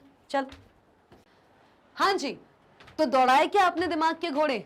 भाई मुझे उम्मीद है कि कमेंट सेक्शन में मुझे भी भर भर के कमेंट्स आए होंगे, भर भर के आंसर्स आए होंगे, क्योंकि टॉपिक ही इतना इंटरेस्टिंग चल रहा है। भाई इतना हमें समझ आ चुका था कि नंबर हमें लेना पड़ेगा, और नंबर भी कैसा? ऐसा नंबर जो कि रन टाइम पे यूजर से इनपुट ले। क्या ले? यूजर से इनपुट ले। और भाई ऐसा नहीं है कि आप जब कोड करेंगे तब इस नंबर को इनपुट नहीं दे सकते, आप बिल्कुल दे सकते हैं इसे इनपुट, लेकिन आपको ना मुझे स्मार्ट वर्क सिखाना है, हार्ड वर्क नहीं। भाई अगर मैंने लिख दिया n = 10 और फिर मैंने लगा दिए कंडीशंस ये चेक करने के लिए, ठीक, तो अब अगली बार अगर आपको पता है कि नंबर = 10 है, तो हमको तो पता है कि नंबर पॉजिटिव ही है, 10 है, लेकिन आपको करना है स्मार्ट वर्क कि भाई हम कोड ही ऐसा बनाएं कि डजंट मैटर यूजर कोई भी नंबर दे, उसका हर एक नंबर इन सारी की सारी कंडीशंस पे खड़ा उतरे, सिर्फ 10 के लिए नहीं। इसलिए मैं अपने नंबर को ऐसा बनाऊंगी जो रन टाइम पे यूजर से कोई भी इनपुट ले। अब भाई कोई भी यूजर होगा, वो इस प्रोग्राम को, जो मैं प्रोग्राम बनाने वाली हूँ, इस प्रोग्राम को जब रन करेगा तो वो 3 में से किसी एक ही वैल्यू को दे सकता है। या तो वो कोई एक पॉजिटिव वैल्यू देगा, या तो वो एक नेगेटिव वैल्यू देगा, या तो फिर वो 0 देगा, यही कर सकता है और कुछ नहीं। ठीक है, तो चलो आ जाओ देखते हैं क्या होगा इसका। भाई नंबर बनाएंगे रन टाइम से, उस पर यूजर का इनपुट दिलवाएंगे। ओके, अब पॉजिटिव पता करना है, नेगेटिव पता करना है और 0 पता करना है, चेक करना है। तो मुझे एक बात बताओ, अभी हमने नंबर लाइन देखी थी, ठीक, कोई भी नंबर देखना बड़े ध्यान से देखना, कोई भी नंबर 0 से अगर बड़ा होगा, समझना, कोई भी नंबर अगर 0 से बड़ा होगा, चाहे वो कोई भी नंबर हो, तो पॉजिटिव होगा। नंबर लाइन देखी थी, 0 के राइट हैंड साइड पे 1 2 3 4 5 6 एक्स वाई जेड जाने कितने नंबर्स आते हैं, इनफाइनाइट नंबर्स आते हैं 0 के राइट हैंड तरफ। तो राइट हैंड तरफ मतलब ग्रेटर देन नंबर, जो नंबर हम देने वाले हैं अगर वो ग्रेटर देन 0 है तो वो नंबर ऑटोमेटिकली पॉजिटिव होगा। ठीक, ओके। मुझे अब लगता है कि अब आपको चीज समझ आ रही है, अब आपको चीज समझ आ रही है, आ रही है कि नहीं आ रही है भाई, जल्दी बता दो। ये देखते हुए ना, इस पूरे कोड को देखते हुए आपको समझ आ गया होगा, आपने खुद ही समझ लिया होगा कि मैम किस तरीके से कोड करने वाली है। भाई तीनों ही डेफिनेशंस जो है ना, तीनों ही जो हम कंडीशंस देने वाले हैं वो जीरो के रिस्पेक्ट में देने वाले हैं। नंबर अगर ग्रेटर देन जीरो है तो पॉजिटिव है, नंबर अगर लेस देन जीरो है, नंबर अगर लेस देन जीरो है मतलब नंबर लाइन के लेफ्ट हैंड तरफ, नंबर लाइन के लेफ्ट हैंड तरफ अगर नंबर लेस देन जीरो है तो वो नेगेटिव है। और अगर, बिल्कुल सही जा रहे हो भाई, बिल्कुल सही जा रहे हो, हाँ जी, और अगर नंबर इक्वल टू जीरो है, अगर नंबर इक्वल टू जीरो है तो वो तो जीरो है ही है। यही तो पता करना था कि क्या एक नंबर पॉजिटिव है, क्या एक नंबर नेगेटिव है, या कोई एक नंबर जीरो है। मतलब यूजर के द्वारा रन टाइम पे दिया हुआ कोई भी इनपुट अगर पॉजिटिव है तो वो ग्रेटर देन जीरो है, अगर नेगेटिव है तो वो लेस देन जीरो है, और अगर वो इक्वल टू जीरो है तो फिर तो वो जीरो ही है। क्लियर? तो अब मैं बनाने वाली हूं इस पूरे प्रोग्राम का, मैंने सोल्यूशन यहां पे लिख दिया है। इस तरीके से हम इस चीज को सॉल्व करेंगे और इसको अब मैं प्रोग्राम फॉर्म में आप सबके सामने रिप्रेजेंट करने वाली हूं। देखो आ गया। क्या किया, नंबर नाम का मैंने एक वेरिएबल लिया है, इस वेरिएबल को मैंने इनपुट फंक्शन की हेल्प से यूजर का इनपुट रन टाइम पे लेने के काबिल बना दिया। Int input enter a number, एक नंबर ये आपका लेगा रन टाइम पे, ठीक है। आइए, if number is greater than zero, यही आ गया, आ गया। अगर ये बात सही है प्रिंट कराइए number is positive. Else if, देखो ये स्टेटमेंट यहां पे हो गया, आ गया भाई, देखो है यही, तो प्रिंट कराइए number is positive. If number less than zero, अगर कोई नंबर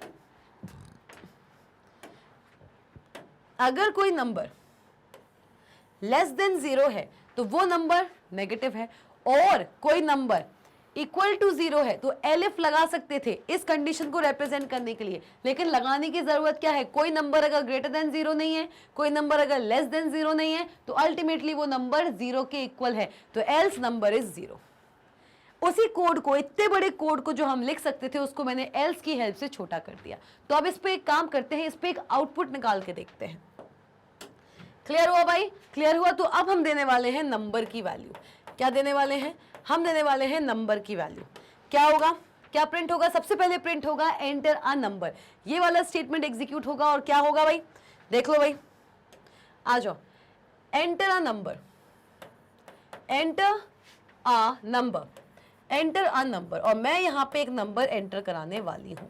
क्या कराने वाली हूँ, मैं यहाँ पे एक नंबर एंटर कराने वाली हूँ। चलिए आ जाइए, मैंने यहाँ पे एंटर कराया है 24, करा दिया। अब चेकिंग होगी, क्या जो 24 है वो ग्रेटर देन जीरो है। हाँ जी, ये स्टेटमेंट ने क्या रिटर्न कर दिया, क्या रिटर्न कर दिया, इसने रिटर्न कर दिया ट्रू। और क्योंकि इसने रिटर्न कर दिया है ट्रू, ना ही ये वाला स्टेटमेंट देखा जाएगा, ना ही ये वाला स्टेटमेंट देखा जाएगा। अल्टीमेटली जो एग्जीक्यूट होगा वो होगा ये। क्या एग्जीक्यूट होगा, क्या एग्जीक्यूट होगा, अल्टीमेटली जो एग्जीक्यूट होगा वो होगा ये, that is number is positive. Output console पे आपको देखने को मिल जाएगा नंबर इज पॉजिटिव।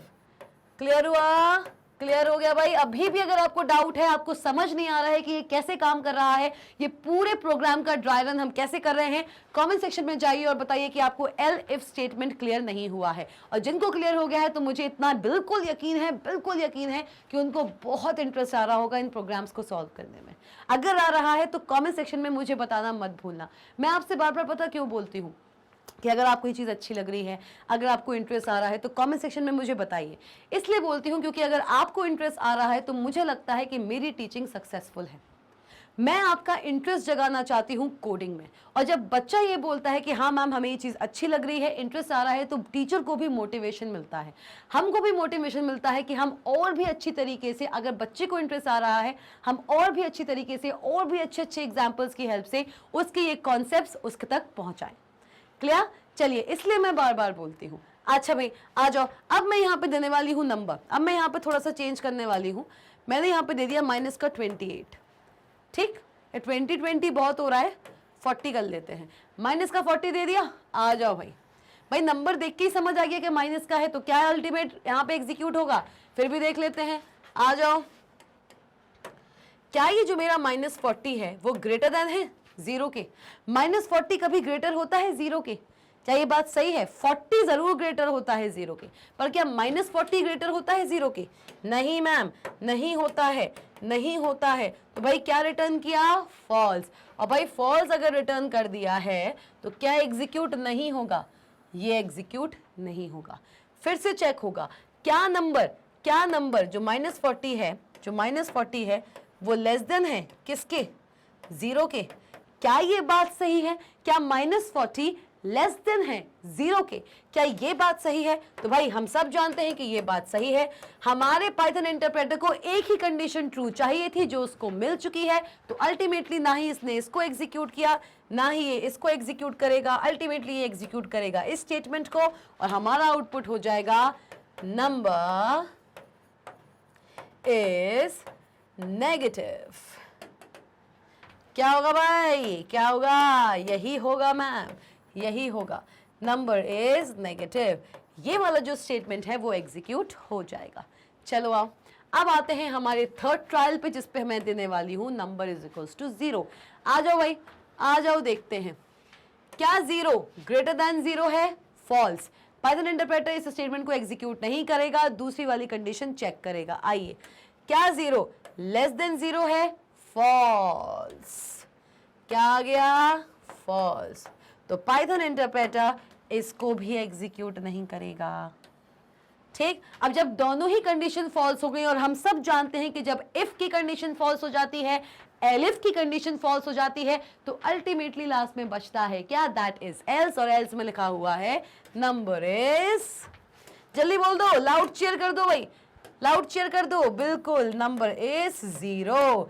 क्लियर? क्योंकि अल्टीमेटली जब 0 ना ही 0 से बड़ा है, 0 ना ही 0 से छोटा है, तो क्या होगा? 0 इक्वल होगा 0 के। 0 is always equals to 0, hence the number is 0। अलग से एलिफ लगाने की जरूरत नहीं थी। क्लियर हुआ? क्लियर हो गया? जल्दी बताइए कमेंट सेक्शन में कि ये एग्जाम्पल आपको क्लियर हुआ है कि नहीं हुआ है। अनदर इंटरेस्टिंग एग्जाम्पल्स में से एक था ये। जल्दी बताओ मुझे कमेंट सेक्शन में, इज दिस एग्जाम्पल क्लियर भाई? ये एग्जाम्पल क्लियर हो गया भाई लोग? जल्दी जल्दी बता दो। I am waiting for your comment, I am waiting for your comment, क्योंकि आगे भी बढ़ना है हमें, आगे और भी ज्यादा इंटरेस्टिंग एग्जाम्पल्स सॉल्व करने हैं। जल्दी बताओ। चलो चलो आ जाओ, आते हैं एग्जाम्पल नंबर 3 की तरफ। चलिए आइए। Display the appropriate message as per the colour of signal at the road crossing. तो इससे पहले कि मैं इस एग्जाम्पल को सॉल्व करूं, मुझे बताइए कि ट्रैफिक लाइट में कितने कलर्स होते हैं? How many colours are there in traffic light? जल्दी बताइए। चलिए, हाँ जी, तो बताया क्या कितनी लाइट्स होती हैं एक ट्रैफिक सिग्नल में? हम सब जानते हैं एक ट्रैफिक सिग्नल में 3 ही तो लाइट होती हैं भाई, 3 ही तो लाइट होती हैं। एक होता है आपका रेड, एक होती है आपकी रेड, सेकंड कौन सी होती है भाई? सेकंड कौन सी होती है? ग्रीन। और एक और लाइट होती है, एक और लाइट होती है, कुछ लोग उसको येलो कहते हैं, कुछ लोग उसको येलो कहते हैं। तो भाई कुछ लोग उसको, कहीं कहीं ये आपको येलो के रूप में दिखेगी, तो कहीं कहीं यही लाइट आपको ऑरेंज भी दिखती है ना? लेकिन ये जो 2 लाइट्स हैं हमारी रेड ग्रीन, वो फिक्स हैं। रेड ग्रीन येलो या फिर ऑरेंज, ये 3 लाइट्स होती हैं एक ट्रैफिक सिग्नल में। तो भाई क्वेश्चन को देखिए, क्वेश्चन क्या कह रहा है, चलिए देखते हैं। Display the appropriate message as per the colour of signal at the road crossing. किसी गिवन टाइम टी पे सिग्नल पे कौन सा कलर रिप्रेजेंट हो रहा है, ट्रैफिक सिग्नल पे जो कलर रिप्रेजेंट होगा वो मैसेज आपको हमें डिस्प्ले कराना है। अगर ट्रैफिक सिग्नल में रेड कलर डिस्प्ले हो रहा है तो हमको रेड कलर में मैसेज कराना है, अगर ग्रीन कलर डिस्प्ले हो रहा है तो हमको ग्रीन डिस्प्ले कराना है, और अगर येलो और ऑरेंज में से कोई भी कलर डिस्प्ले हो रहा है तो हमको इन कलर्स को डिस्प्ले कराना है as the message on the Python IDLE console. तो भाई ये हमारा क्वेश्चन है, और हम पढ़ किसके बारे में रहे हैं? हम पढ़ रहे हैं इफ एलिफ के बारे में पढ़ रहे हैं। तो इतना मुझे समझ में आ गया है कि इस पर्टिकुलर क्वेश्चन को धुलने के लिए मुझे जरूरत पड़ेगी, इस क्वेश्चन को धुलने के लिए मुझे जरूरत पड़ेगी एक वेरिएबल की। किसकी? किसकी? वेरिएबल की। और भाई क्या होगा वो वेरिएबल? सपोज करो मैं ले लेती हूं सिग्नल नाम का एक वेरिएबल। किस नाम का बताइए, सिग्नल नाम का वेरिएबल ले सकते हैं क्या? हाँ जी मैम, सिग्नल नाम का वेरिएबल हम ले सकते हैं। सिग्नल नाम का मैंने वेरिएबल ले लिया है जो 3 वैल्यूज में से किसी एक वैल्यू को कंटेन कर सकता है। सिग्नल क्या हो सकता है? मतलब सीधा सीधा ये है कहने का कि सिग्नल किसी टाइम टी पे या तो रेड होगा, सिग्नल किसी टाइम टी पे या तो ग्रीन होगा, या फिर सिग्नल किसी भी टाइम पे येलो या फिर ऑरेंज होगा, जो भी कलर आप इसमें से देना चाहो। ठीक है मैम, तो मैं मान लेती हूं कि येलो ना करके मैं इसको ऑरेंज कर देती हूं, क्योंकि येलो बहुत ही कम दिखता है, ऑरेंज मैक्सिमम जगह देखने को मिलता है। राइट, राइट और नॉट? बता दीजिए भाई कमेंट सेक्शन में जल्दी जल्दी, राइट और नॉट भाई। हाँ जी, चलो, तो सिग्नल की वैल्यू किसी टाइम टी पे या तो रेड हो सकती है, या ग्रीन हो सकती है, या फिर ऑरेंज हो सकती है। तो इससे हमने ये जान लिया कि कोड करते वक्त मैं सिग्नल नाम के वेरिएबल को कोई वैल्यू नहीं दे सकती। कोड करते वक्त आप किसी भी वेरिएबल को या तो कोई एक वैल्यू देते हैं, या फिर अगर वो एक सीक्वेंशियल वेरिएबल है तो उसको मल्टीपल वैल्यूज देते हैं। हाँ कि ना? लेकिन मैं यहां पे आपसे बोल रही हूं कि जो भी वैल्यू इस सिग्नल वेरिएबल को मिलेगा, उस पर्टिकुलर वैल्यू पे डिपेंड करके एक मैसेज हमारा डिस्प्ले होना चाहिए। तो यहाँ पे सीक्वेंशियल वेरिएबल की तो बात आएगी ही नहीं। अगर मैं सिग्नल को एक सीक्वेंशियल वेरिएबल बना दूं, या तो एक लिस्ट बना दूं, या फिर एक टपल बना दूं, तो ऐसे में हमारे पर्टिकुलर सिग्नल की red, green and yellow, red, green, orange कोई भी वैल्यू हम किसी भी वक्त ले सकते हैं। लेकिन हमको बात करनी है यहाँ पे क्या? हमको बात करनी है कि रन टाइम पे जो यूजर है, रन टाइम पे जो यूजर है वो रेड, ग्रीन या ऑरेंज में से कोई भी वैल्यू दे सकता है एक सिग्नल वेरिएबल को, और जो भी इन तीनों में से वैल्यू इस सिग्नल वेरिएबल को मिलेगा, उस पर्टिकुलर वैल्यू को देखते हुए एक अप्रोप्रिएट मैसेज हमारे पाइथन कंसोल पे, एक अप्रोप्रिएट मैसेज हमारे पाइथन कंसोल पे डिस्प्ले हो जाएगा। इतनी सी बात है। तो चलिए ठीक है, तो इतना मुझे इससे ये बात समझ आ गई है कि सिग्नल नाम का एक वेरिएबल हम बनाएंगे जिसको हम रन टाइम पे यूजर के द्वारा एक इनपुट प्रोवाइड कराएंगे। ये बात समझ आ गई? तो चलिए इसके आंसर पे आते हैं। आइए, as you all can see, देख सकते हैं आप कि सिग्नल नाम का मैंने एक वेरिएबल बनाया हुआ है, और ये सिग्नल जो वेरिएबल है वो इनपुट मेथड की हेल्प से, किसकी हेल्प से भाई लोग? इनपुट मेथड की हेल्प से रन टाइम पे एक वैल्यू डिमांड कर रहा है यूजर से। अब यहां पे कुछ चीज चेंज दिख रही है। अभी इस पूरे कोड को भूल जाइए, सिर्फ और सिर्फ इस इंस्ट्रक्शन पे ध्यान दीजिए। इस इंस्ट्रक्शन पे आपको कोई एक चीज दिख रही है। क्या दिख रही है? कि मैम इससे पहले हमने जितने भी प्रोग्राम्स किए, सारे प्रोग्राम्स में, जैसे कि अगर मैं यहाँ पे लिख दूं, हमारा जो प्रीवियस प्रोग्राम था वहां हम क्या लिख रहे थे? वहां पे हम लिख रहे थे num1 is equals to int. क्या कर रहे थे? इंट। और इंट के अंदर फिर मैं इनपुट मेथड दे रही थी। यही हो रहा था कि नहीं हो रहा था भाई? बताओ, यही हो रहा था कि नहीं हो रहा था भाई? बताइए जल्दी से। हाँ जी मैम, यही कुछ हो रहा था। तो यहां हम क्या कर रहे थे? यहां पे हम इनपुट मेथड को इंट मेथड के अंदर दे रहे थे, पास कर रहे थे। और ये जो इंट मेथड है ये क्या बताता है? हाँ जी, ये बताता है टाइप कास्टिंग। क्या बताता है? Type casting. इंट जो हमारा मेथड है, इंट जो हमारा फंक्शन है, वो क्या करता है? इनपुट मेथड के द्वारा रन टाइम पे यूजर के द्वारा दी हुई वैल्यू जो आएगी उसको इंटीजर में कन्वर्ट करता है इंट टाइप कास्टिंग फंक्शन। हम सब जानते हैं कि पाइथन प्रोग्रामिंग में यूजर से रन टाइम पे हम कोई भी वैल्यू लेंगे, बाय डिफॉल्ट पाइथन इंटरप्रेटर उसको एक स्ट्रिंग की तरह ट्रीट करता है। मतलब कि अगर यहां पे लिखा है एंटर द कलर, और यही अगर मैं एंटर द कलर ना करके यहां पे लिख देती एंटर द नंबर, चलो हटो, कलर नहीं करते हैं, एंटर द नंबर लिख देते हैं, तो भाई हम क्या करते हैं? हम यहाँ पे एक नंबर देते। क्या देते? सपोज करो मैंने दे दिया 93 दिया। मैं एक यूजर हूं, मुझसे मांगा गया है एंटर द नंबर, तो मैंने 93 दे दिया। तो मेरे हिसाब से तो ये न्यूमेरिक 93 है, लेकिन पाइथन इंटरप्रेटर इस 93 को एज न्यूमेरिक 93 नहीं मानेगा। वो इसको क्या मानेगा? वो इसको मानेगा एक स्ट्रिंग वैल्यू। कैसी वैल्यू? एक स्ट्रिंग वैल्यू। पाइथन इंटरप्रेटर के लिए ये एक स्ट्रिंग वैल्यू है। इसीलिए जब भी हम एक न्यूमेरिक वेरिएबल बनाते थे, एक ऐसा वेरिएबल जो यूजर से रन टाइम पे एक न्यूमेरिक डेटा ले सके, एक न्यूमेरिक आउट इनपुट ले सके, तो ऐसे में हम क्या करते थे, num1 is equals to input method के आगे इंट टाइप कास्टिंग फंक्शन लगाते थे। देखो, अगर मैं ऐसे प्रोग्राम बना देती और मैं यहां पे लिख देती num1 इज इक्वल्स टू 20, तो यहां पे मुझे अलग से इंट मेथड को लगाने की जरूरत नहीं है, क्योंकि कोडिंग के वक्त हम अगर कोई भी न्यूमेरिक वैल्यू देते हैं किसी भी वेरिएबल को, तो वो एज अ न्यूमेरिक वैल्यू ही कंसिडर की जाती है। num1 के अंदर 20 एज अ न्यूमेरिक वैल्यू ही स्टोर हुई है, लेकिन रन टाइम पे अगर कोई भी इनपुट आप मांग रहे हो यूजर से, so that input will be treated as a string value by the Python interpreter. इसीलिए जब भी हम एक वेरिएबल को असाइन करते हैं इनपुट मेथड, उसको प्रायोरली मैं टाइप कास्ट करती हूं इंट मेथड की हेल्प से। ये चीज क्लियर हुई है?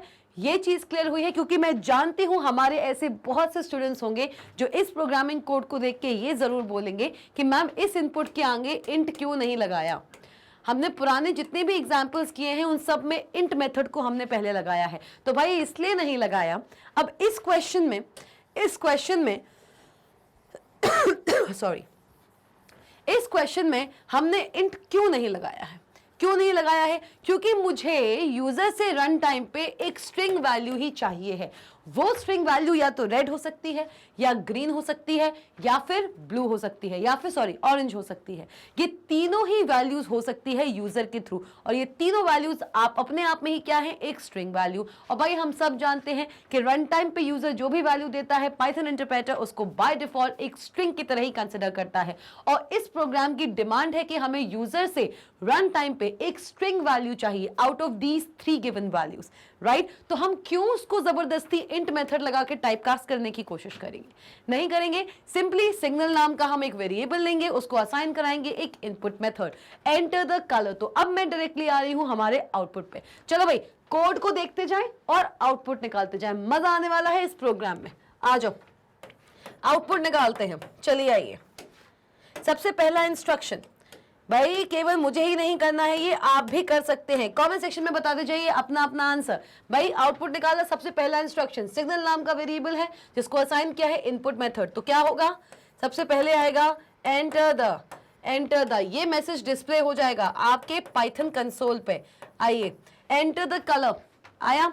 अब यहां पे आप देंगे कोई भी एक कलर, ठीक है? आपको पता है कि आप इन तीनों में से कोई भी वैल्यू दे सकते हैं। आप रेड दे सकते हैं, ग्रीन दे सकते हैं, या फिर ऑरेंज दे सकते हैं। चलो ठीक। अब इसमें एक चीज और है, हम सब यूजर्स हैं। मैं चाहूं तो रेड को ऐसे भी दे सकती हूं, और अगर मैं चाहूं तो मैं इसी रेड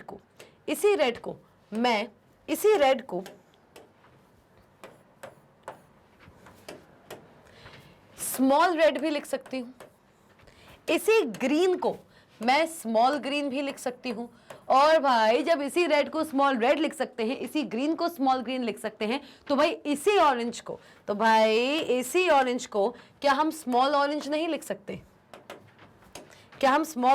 सकते? बता दो भाई, नहीं लिख सकते क्या? क्यों नहीं लिख सकते? और हम सब जानते हैं कि कंप्यूटर के अंदर कैपिटल जी और स्मॉल जी के अलग अलग कोड्स हैं। कैपिटल जी अलग ट्रीट होता है, स्मॉल जी अलग ट्रीट होता है। कैपिटल जी का अलग यूनिकोड होता है और स्मॉल जी का अलग अपना कोड होता है। किसमें? आपके कंप्यूटर सिस्टम में। तो आप क्या कर सकते हो, आपसे अगर मांगा गया है रन टाइम पे एक वैल्यू, एक टेक्स्ट वैल्यू, तो आप कैपिटल रेड भी दे सकते थे, आप स्मॉल रेड भी दे सकते थे, आप कोई भी दे सकते थे। आपने तो कह दिया कि मैं तो एक यूजर हूं, मुझे तो रेड कलर देना है। अब चाहे आप उसको कैपिटल में दो चाहे स्मॉल में दो, मैंने तो वैल्यू दे दी है, अब वो आपकी दिक्कत है। तो मैंने क्या किया, मैंने इस प्रोग्राम को डिजाइन इस तरीके से किया हुआ है कि अगर रन टाइम पे यूजर कैपिटल रेड दे या स्मॉल रेड दे, इन दोनों में से कुछ भी दे दे, तब भी आपका जो एग्जीक्यूशन है वो ये होगा, तब भी ये जो स्टेटमेंट है वो एग्जीक्यूट करेगा। देखो इफ कंडीशन पे आओ इफ कंडीशन पे देखो। इस इफ कंडीशन में आपको देखने को मिलेंगे relational operators, that is the comparison operators and logical operators. यहां पे हमने double is equals to comparison operator का इस्तेमाल किया है, और यूज किया है हमने किसका? लॉजिकल ऑपरेटर और का। एंड और नॉट, ये सब पढ़ के आए हो, ये सब आप पढ़ के आए हो चैप्टर नंबर 3 एंड 4 में। बिल्कुल मुझसे ये कोई नहीं बोल सकता कि मैम और क्या होता है, ये डबल इज इक्वल्स टू क्या होता है। सब पढ़ के आए हो, ऑपरेटर्स पढ़ के आए हो आप। चलिए आइए, लेकिन अगर आपको तब भी डबल इज इक्वल्स टू और में अगर कोई भी कंफ्यूजन है, कमेंट सेक्शन में जाइए और बताइए मुझे। ओके आओ, तो भाई और जो काम करता है और किस तरीके से काम करता है, पहले एक बात समझिए। देखो, और जो हमारा लॉजिकल ऑपरेटर होता है वो हमेशा दो या दो से ज्यादा स्टेटमेंट्स पे काम करेगा। किस पे? दो या दो से ज्यादा स्टेटमेंट्स पे। देखो भाई, इफ में आओ, इफ के साथ क्या आती है? एक टेस्ट कंडीशन। अभी तक हम इफ के साथ जो भी टेस्ट कंडीशन दे रहे थे वो एक सिंगल स्टेटमेंट कंडीशन होती थी। क्या करते थे? देखो क्या करते थे, ऐसे करते थे हम। अभी हमने प्रीवियस जितने भी एग्जाम्पल्स किए हैं वहां हमने कुछ ऐसा लिखा है। क्या लिखा है? इफ जस्ट वेट, इफ, और कंडीशन क्या दी हमने? हमने कंडीशन दी है ARV ग्रेटर देन 0। अगर कुछ ऐसा है तो कोलन, और क्या करेंगे? थोड़ा सा इंडेंटेशन देने के बाद, थोड़ी सी स्पेस देने के बाद हम यहां पे करेंगे प्रिंट कराइए मैग्नेट। कुछ ऐसे ही होता था, ऐसे ही होता था कि नहीं होता था? तो इफ के साथ जो टेस्ट कंडीशन आती थी, आप ये पैरेंथेसिस चाहें तो लगा सकते हैं, नहीं चाहें तो हटा भी सकते हैं, ठीक है, ये ऑप्शनल है। सिर्फ इफ से टेस्ट कंडीशन को अलग दिखाने के लिए कि इफ के साथ जो ये चीज लिखी हुई है ये एक टेस्ट कंडीशन है, ये दिखाने के लिए हम इस टेस्ट कंडीशन को पैरेंथेसिस के अंदर, राउंड ब्रैकेट्स के अंदर एम्बेड कर देते हैं। अगर आप पैरेंथेसिस नहीं भी देंगे, making use of parenthesis is totally optional while stating the test condition with if statement. तो भाई अगर इस कंडीशन को आप पैरेंथेसिस के अंदर नहीं भी दोगे तब भी वैलिड है, सिंटैक्स एरर नहीं आएगा, because using these parenthesis are completely optional. चलिए आइए, प्रिंट देख लिया हमने, प्रिंट मैग्नेट, तो ये हम अभी तक दे रहे थे। इफ के साथ जो कंडीशन थी वो क्या थी? एक सिंगल कंडीशन थी जहां पे एक ही रिलेशनल ऑपरेटर ग्रेटर देन या comparison operator greater than use होता था, यही होता था। लेकिन अभी जो हमारा क्वेश्चन है, इस इफ में सिर्फ एक टेस्ट कंडीशन नहीं है। क्या है? इस इफ में हमने दो टेस्ट कंडीशंस को, किसको? दो टेस्ट कंडीशंस को, एक ये वाली टेस्ट कंडीशन और एक ये वाली टेस्ट कंडीशन, इन दोनों टेस्ट कंडीशंस को मैंने लॉजिकल ऑपरेटर और के साथ एम्बेड किया है। ये दोनों कंडीशन साथ में मिलके एक सिंगल टेस्ट कंडीशन बना रही है इफ स्टेटमेंट के साथ। ऐसा हो सकता है कि एक टेस्ट कंडीशन, इफ के साथ जो टेस्ट कंडीशन है वो लॉजिकल ऑपरेटर्स की हेल्प से, लॉजिकल ऑपरेटर्स कौन कौन से हैं? एंड और नॉट की हेल्प से मल्टीपल स्टेटमेंट्स में टूटी जा सके। आओ अब और कैसे काम करता है, देखो। और यहाँ पे दो स्टेटमेंट्स पे काम कर रहा है, एक ये कौन सा स्टेटमेंट है? ये स्टेटमेंट 1 है और ये स्टेटमेंट 2 है, ठीक। तो ये दो स्टेटमेंट्स पे काम कर रहा है। आ जाओ, आते हैं, देखते हैं भाई कलाकारी, स्टेटमेंट 1 एंड स्टेटमेंट 2। तो भाई ये चीज भी पढ़ के आए हो, चैप्टर नंबर 2 एनकोडिंग स्कीम्स पढ़ के आए हो कि नहीं आए हो भाई? एंड और नॉट कैसे काम करता है स्टेटमेंट्स पे, सब पढ़ के आए हो आप। सारे के सारे आपके पुराने कॉन्सेप्ट्स हैं जिनका यहाँ पर समागम हो रहा है, इनकल्केशन हो रहा है एंड यूज हो रहा है। आओ, और के साथ अगर किसी भी वक्त पे स्टेटमेंट 1 रिटर्न करता है फॉल्स, ठीक, और स्टेटमेंट 2 रिटर्न करता है ट्रू, तो अल्टीमेटली इस पूरे के पूरे टेस्ट कंडीशन, ये पूरी एक टेस्ट कंडीशन है इफ के साथ। इस एक टेस्ट कंडीशन में मल्टीपल स्टेटमेंट्स को हमने जोड़ के रखा है यूजिंग दी लॉजिकल और ऑपरेटर। आ जाओ, अगर स्टेटमेंट 1 ट्रू फॉल्स है और स्टेटमेंट ट्रू है तो क्या होगा? अल्टीमेटली इस पूरे के पूरे टेस्ट कंडीशन का आउटपुट क्या होगा? आउटपुट भाई? ट्रू। आओ एक और केस देखते हैं। अगर ये ट्रू है, ये फॉल्स है, तब भी क्या होगा भाई? तब भी ट्रू, ठीक। अगर ये ट्रू है, ये ट्रू है, ये फॉल्स है, ये फॉल्स है, क्या हो रहा है कि भाई स्टेटमेंट 1 फॉल्स है और स्टेटमेंट 2 ट्रू है, तब भी अल्टीमेटली जो आपको मिलेगा वो ट्रू मिलेगा। अगर स्टेटमेंट 1 ट्रू है, स्टेटमेंट 2 फॉल्स है, तब भी अल्टीमेटली जो आंसर मिलेगा वो ट्रू मिलेगा। अब अगर स्टेटमेंट 1 ट्रू है, स्टेटमेंट 2 भी ट्रू है, तो अल्टीमेटली आपको ट्रू मिलेगा। अगर ये चीज अभी समझ ना आ रही हो कोई टेंशन की बात नहीं, मैं सब आपको समझाने वाली हूँ, धीरज रखो भाई, धीरज रखो। अगर ये फॉल्स है और अगर ये भी फॉल्स है तो भाई ये भी फॉल्स होगा। मतलब 4 केसेस बन सकते हैं किसी एक पर्टिकुलर टाइम टी पे। स्टेटमेंट 1 फॉल्स हो सकता है तो स्टेटमेंट 2 ट्रू होगा, तो अल्टीमेटली ट्रू रिटर्न होगा। ये ट्रू हो सकता है, ये फॉल्स हो सकता है, तो अल्टीमेटली ट्रू रिटर्न होगा।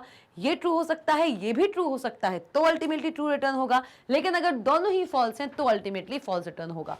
इससे पूरी चीज से आप क्या समझे कि एक पूरी टेस्ट कंडीशन के अंदर अगर 2 या 2 से ज्यादा स्टेटमेंट्स को हम और ऑपरेटर की हेल्प से कंबाइन करते हैं तो किसी पॉइंट ऑफ टाइम पे अगर कोई एक भी ट्रू है, अगर कोई एक भी ट्रू है, अगर कोई एक भी ट्रू है तो अल्टीमेटली आपका आंसर ट्रू ही होने वाला है।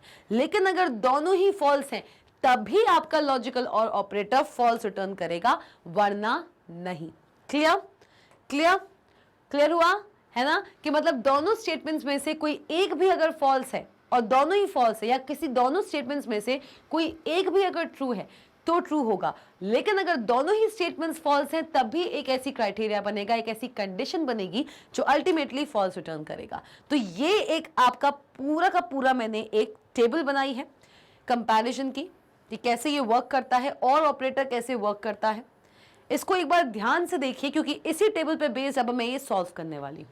Clear clear? ध्यान से देख लो इस टेबल को भाई, जल्दी जल्दी ध्यान से देख लीजिए। चलिए, हाँ जी, तो इस टेबल को देख लिया है तो चलिए देखते हैं अब एक क्वेश्चन को। आइए भाई, क्या करना है? If signal double is equals to red, signal double is equals to red, तो पहले तो हम इसके आउटपुट पे थे, इसका आउटपुट देख लेते हैं। पहला इंस्ट्रक्शन एग्जीक्यूट हुआ, सिग्नल वेरिएबल में मैंने इनपुट मेथड दिया हुआ था, इनपुट मेथड को मैंने यहाँ पे एग्जीक्यूट कर दिया है, मैसेज हमको डिस्प्ले हो गया है, एंटर द कलर। तो यहाँ पे मैं देने वाली हूँ क्या? यहाँ पे मैं देने वाली हूँ ग्रीन। क्या देने वाले हैं हम? यहाँ पे देने वाले हैं ग्रीन। मैंने यहाँ पे इनपुट दिया है एज ग्रीन। ठीक है मैम, आ जाओ। अब इसकी चेकिंग होगी। क्या आया है इनपुट? इनपुट आया है सिग्नल के अंदर। सिग्नल के अंदर क्या आ गया है? सिग्नल के अंदर आ गया है ग्रीन। क्या आया है सिग्नल के अंदर? आ जाओ भाई, देखो सिग्नल के अंदर आ गया है क्या? ग्रीन। चलिए आइए, ठीक है, सिग्नल वेरिएबल के अंदर ग्रीन आ चुका है। आइए भाई, चलो, signal is equals to input enter the colour, ये चीज यहाँ पे हो चुकी है। अब होगी चेकिंग कि क्या सिग्नल में जो वैल्यू है, क्या वैल्यू है? सिग्नल की वैल्यू है ग्रीन। चलो, क्या सिग्नल में जो वैल्यू है दैट इज ग्रीन, क्या वो इक्वल है आरईडी के? क्या ये बात सही है? नहीं, सिग्नल के अंदर हमने दिया हुआ है ग्रीन। क्या green double is equals to है? क्या ग्रीन इक्वल्स टू है रेड के? नहीं। तो ये क्या रिटर्न करेगा? क्या रिटर्न करेगा? This will return false. ये था हमारा स्टेटमेंट नंबर 1। ठीक है, देखते जाना। आओ, अब आया है और से जुड़ा हुआ है। ठीक है, अब इस पे आओ। क्या जो हमारा सिग्नल की वैल्यू है दैट इज ग्रीन, क्या वो इक्वल टू है कैपिटल रेड के? क्या ये भी बात सही है? नहीं। क्या रिटर्न करेगा? फॉल्स। और भाई जब स्टेटमेंट 1 भी फॉल्स रिटर्न कर रहा है, स्टेटमेंट 2 भी फॉल्स रिटर्न कर रहा है, तो अल्टीमेटली ये पूरा का पूरा जो हमारी टेस्ट कंडीशन है वो क्या रिटर्न करेगी? फॉल्स। तो इफ के साथ जो कंडीशन लगी हुई थी, इफ के साथ जो कंडीशन लगी हुई थी, उसने क्या रिटर्न किया है?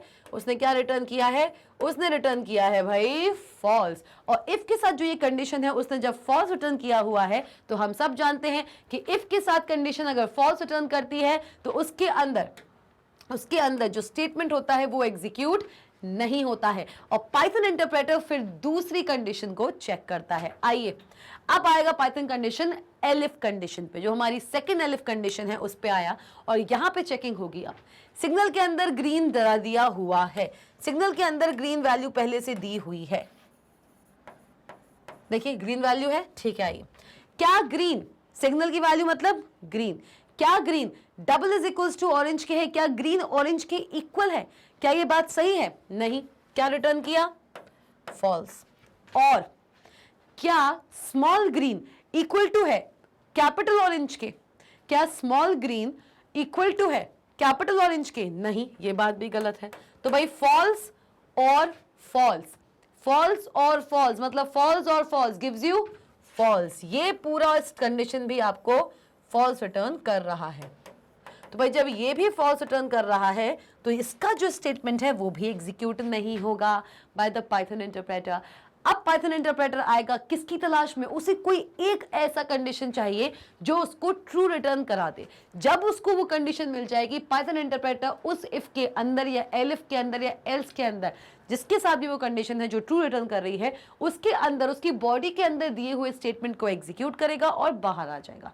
आओ अब देखो, एलिफ पे आया, अब इस वाले एलिफ पे आया, क्या ये जो ग्रीन है ये डबल इज इक्वल्स टू है स्मॉल ग्रीन के, क्या ये जो ग्रीन है वो इक्वल है इसके? बिल्कुल सही है, बिल्कुल सही है भाई। क्या मिल गया? एक ट्रू इसको मिल चुका है, इसको एक ट्रू मिल चुका है। और हम सब जानते हैं कि और में अगर आपको कोई एक ट्रू भी मिल जाए तो भी आपका आंसर ट्रू होगा, आपको आगे वाले स्टेटमेंट को चेक करने की जरूरत है ही नहीं। लेकिन क्योंकि अभी हम प्राइमरी स्टेज में हैं तो मैं इसके आगे वाले सेंटेंस को, आगे वाले स्टेटमेंट को भी चेक कर लेती हूँ। वैसे तो और के साथ अगर एक भी ट्रू मिल जाए तो ट्रू होना चाहिए आंसर। आइए चलिए, क्या स्मॉल ग्रीन कैपिटल ग्रीन के इक्वल है? क्या स्मॉल ग्रीन कैपिटल ग्रीन के इक्वल है? हाँ या ना? नहीं मैम, ये बात सही नहीं। तो भाई जब स्टेटमेंट 1 ट्रू है, स्टेटमेंट ट्रू फॉल्स है, तो मतलब ये वाली कंडीशन, ये वाली कंडीशन है। देखो, पहला वाला ट्रू है एंड सेकंड वाला फॉल्स है, तब भी क्या आंसर आ रहा है? ट्रू। पहली बात तो जब आपको पहले ही ट्रू मिल गया था, या तो अगर ये फॉल्स होता तो हम दूसरी कंडीशन चेक करते कि भाई हमें एक ट्रू तो चाहिए ही चाहिए है। लेकिन जब पहले ही ट्रू मिल गया और केस दिया हुआ है, तो अल्टीमेटली पाइथन इंटरप्रेटर इसको चेक नहीं करेगा एंड अल्टीमेटली वो इस वाले स्टेटमेंट को एग्जीक्यूट कर देगा। तो आउटपुट क्या आएगा? प्रिंट होगा। क्या प्रिंट होगा भाई? हाँ जी, प्रिंट होगा गो।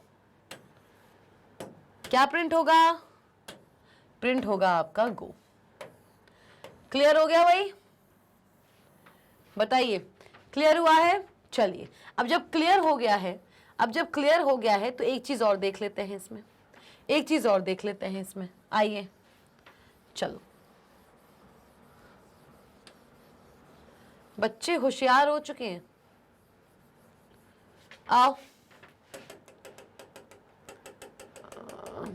टेबल नहीं हटानी थी ना, टेबल हमको नहीं हटानी थी यहाँ से, बिकॉज आगे जो मैं आपको कराने वाली हूँ उसमें टेबल की आपको जरूरत पड़ेगी।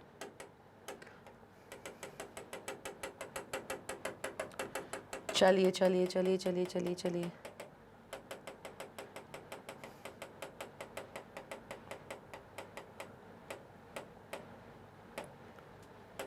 चलो, तो ये हमको दिया हुआ था। चलिए आइए,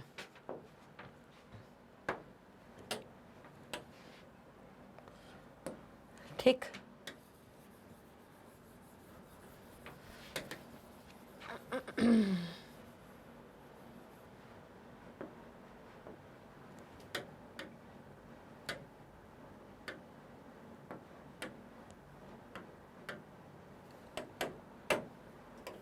ठीक है, आइए। अब मैं यहाँ पे जो वैल्यू देने वाली हूँ वो मैं यहाँ पे चेंज करने वाली हूँ। आ जाओ, अब मैं यहाँ पे वैल्यू चेंज करने वाली हूँ। मैं यहाँ पे क्या करने वाली हूँ? मैं यहाँ पे करने वाली हूँ येलो। क्या करने वाली हूँ? मैं यहाँ पे करने वाली हूँ येलो। तो भाई सिग्नल की वैल्यू अब कितनी हो गई? सिग्नल की वैल्यू हो चुकी है येलो।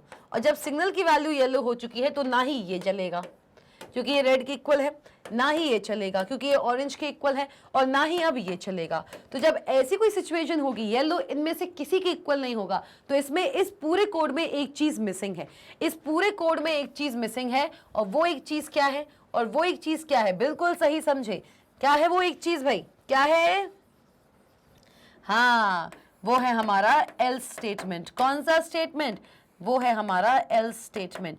क्या बोलेगा एल्स स्टेटमेंट? अगर इन तीनों कलर के अलावा यूजर के थ्रू कोई भी अदर कलर का इनपुट आता है, यूजर ना ही स्मॉल रेड ना ही कैपिटल रेड, यूजर ना ही स्मॉल ऑरेंज ना ही कैपिटल ऑरेंज, और यूजर ना ग्रीन ना स्मॉल ग्रीन ना कैपिटल ग्रीन, इनमें से किसी भी वैल्यू को एज द इनपुट अगर आपको नहीं दे रहा है, किसी अदर ही कलर का नेम दे रहा है, चाहे वो कैपिटल में हो, स्मॉल में हो, किसी में भी हो, तो आप क्या रिटर्न करेंगे?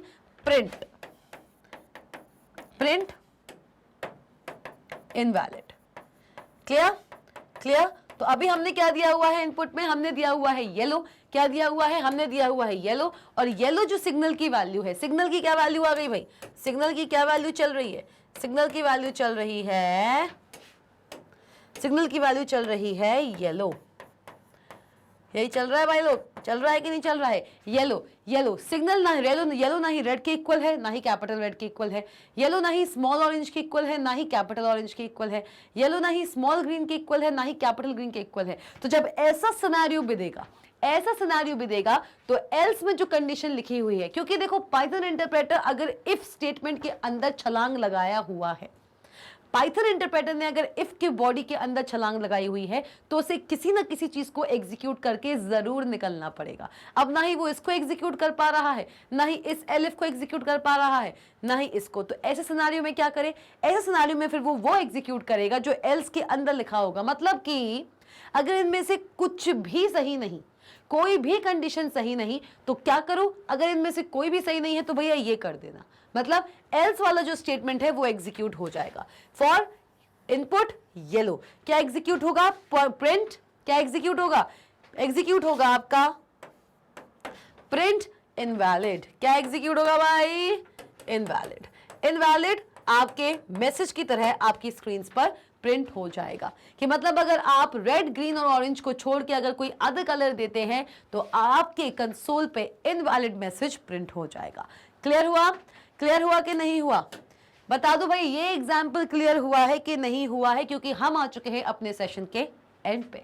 जी हाँ, बहुत ही एक्साइटिंग सेशन था। इस सेशन में हमने जाना इफ स्टेटमेंट का yet another really amazing variant, that is else if statement, जिसको हम शॉर्ट में एलिफ स्टेटमेंट भी लिखते हैं। तो भाई मैं उम्मीद करती हूं कि इस पूरे के पूरे स्टेटमेंट को आपने बहुत अच्छे से समझा, उस पे बेस्ड एग्जांपल्स को भी आप बहुत अच्छे से समझ पाए हैं, क्योंकि अनदर जो हमारा सेशन होने वाला है वो होने वाला है एलिफ स्टेटमेंट पे एग्जाम्पल्स का। तो फटाफट से इस पूरे के पूरे सेशन को फिर से देखिए और mangetbase.com को विजिट करना मत भूले, जहां पे आपको ये सारे के सारे टॉप कोर्सेज देखने को मिलेंगे। और अभी mangetbase.com पे चल रहा है e books and e notes पे ऑफर, तो फटाफट से जाइए www.mangetbase.com को एक्सप्लोर कीजिए। मिलते हैं नेक्स्ट सेशन में, स्टे ट्यून्ड।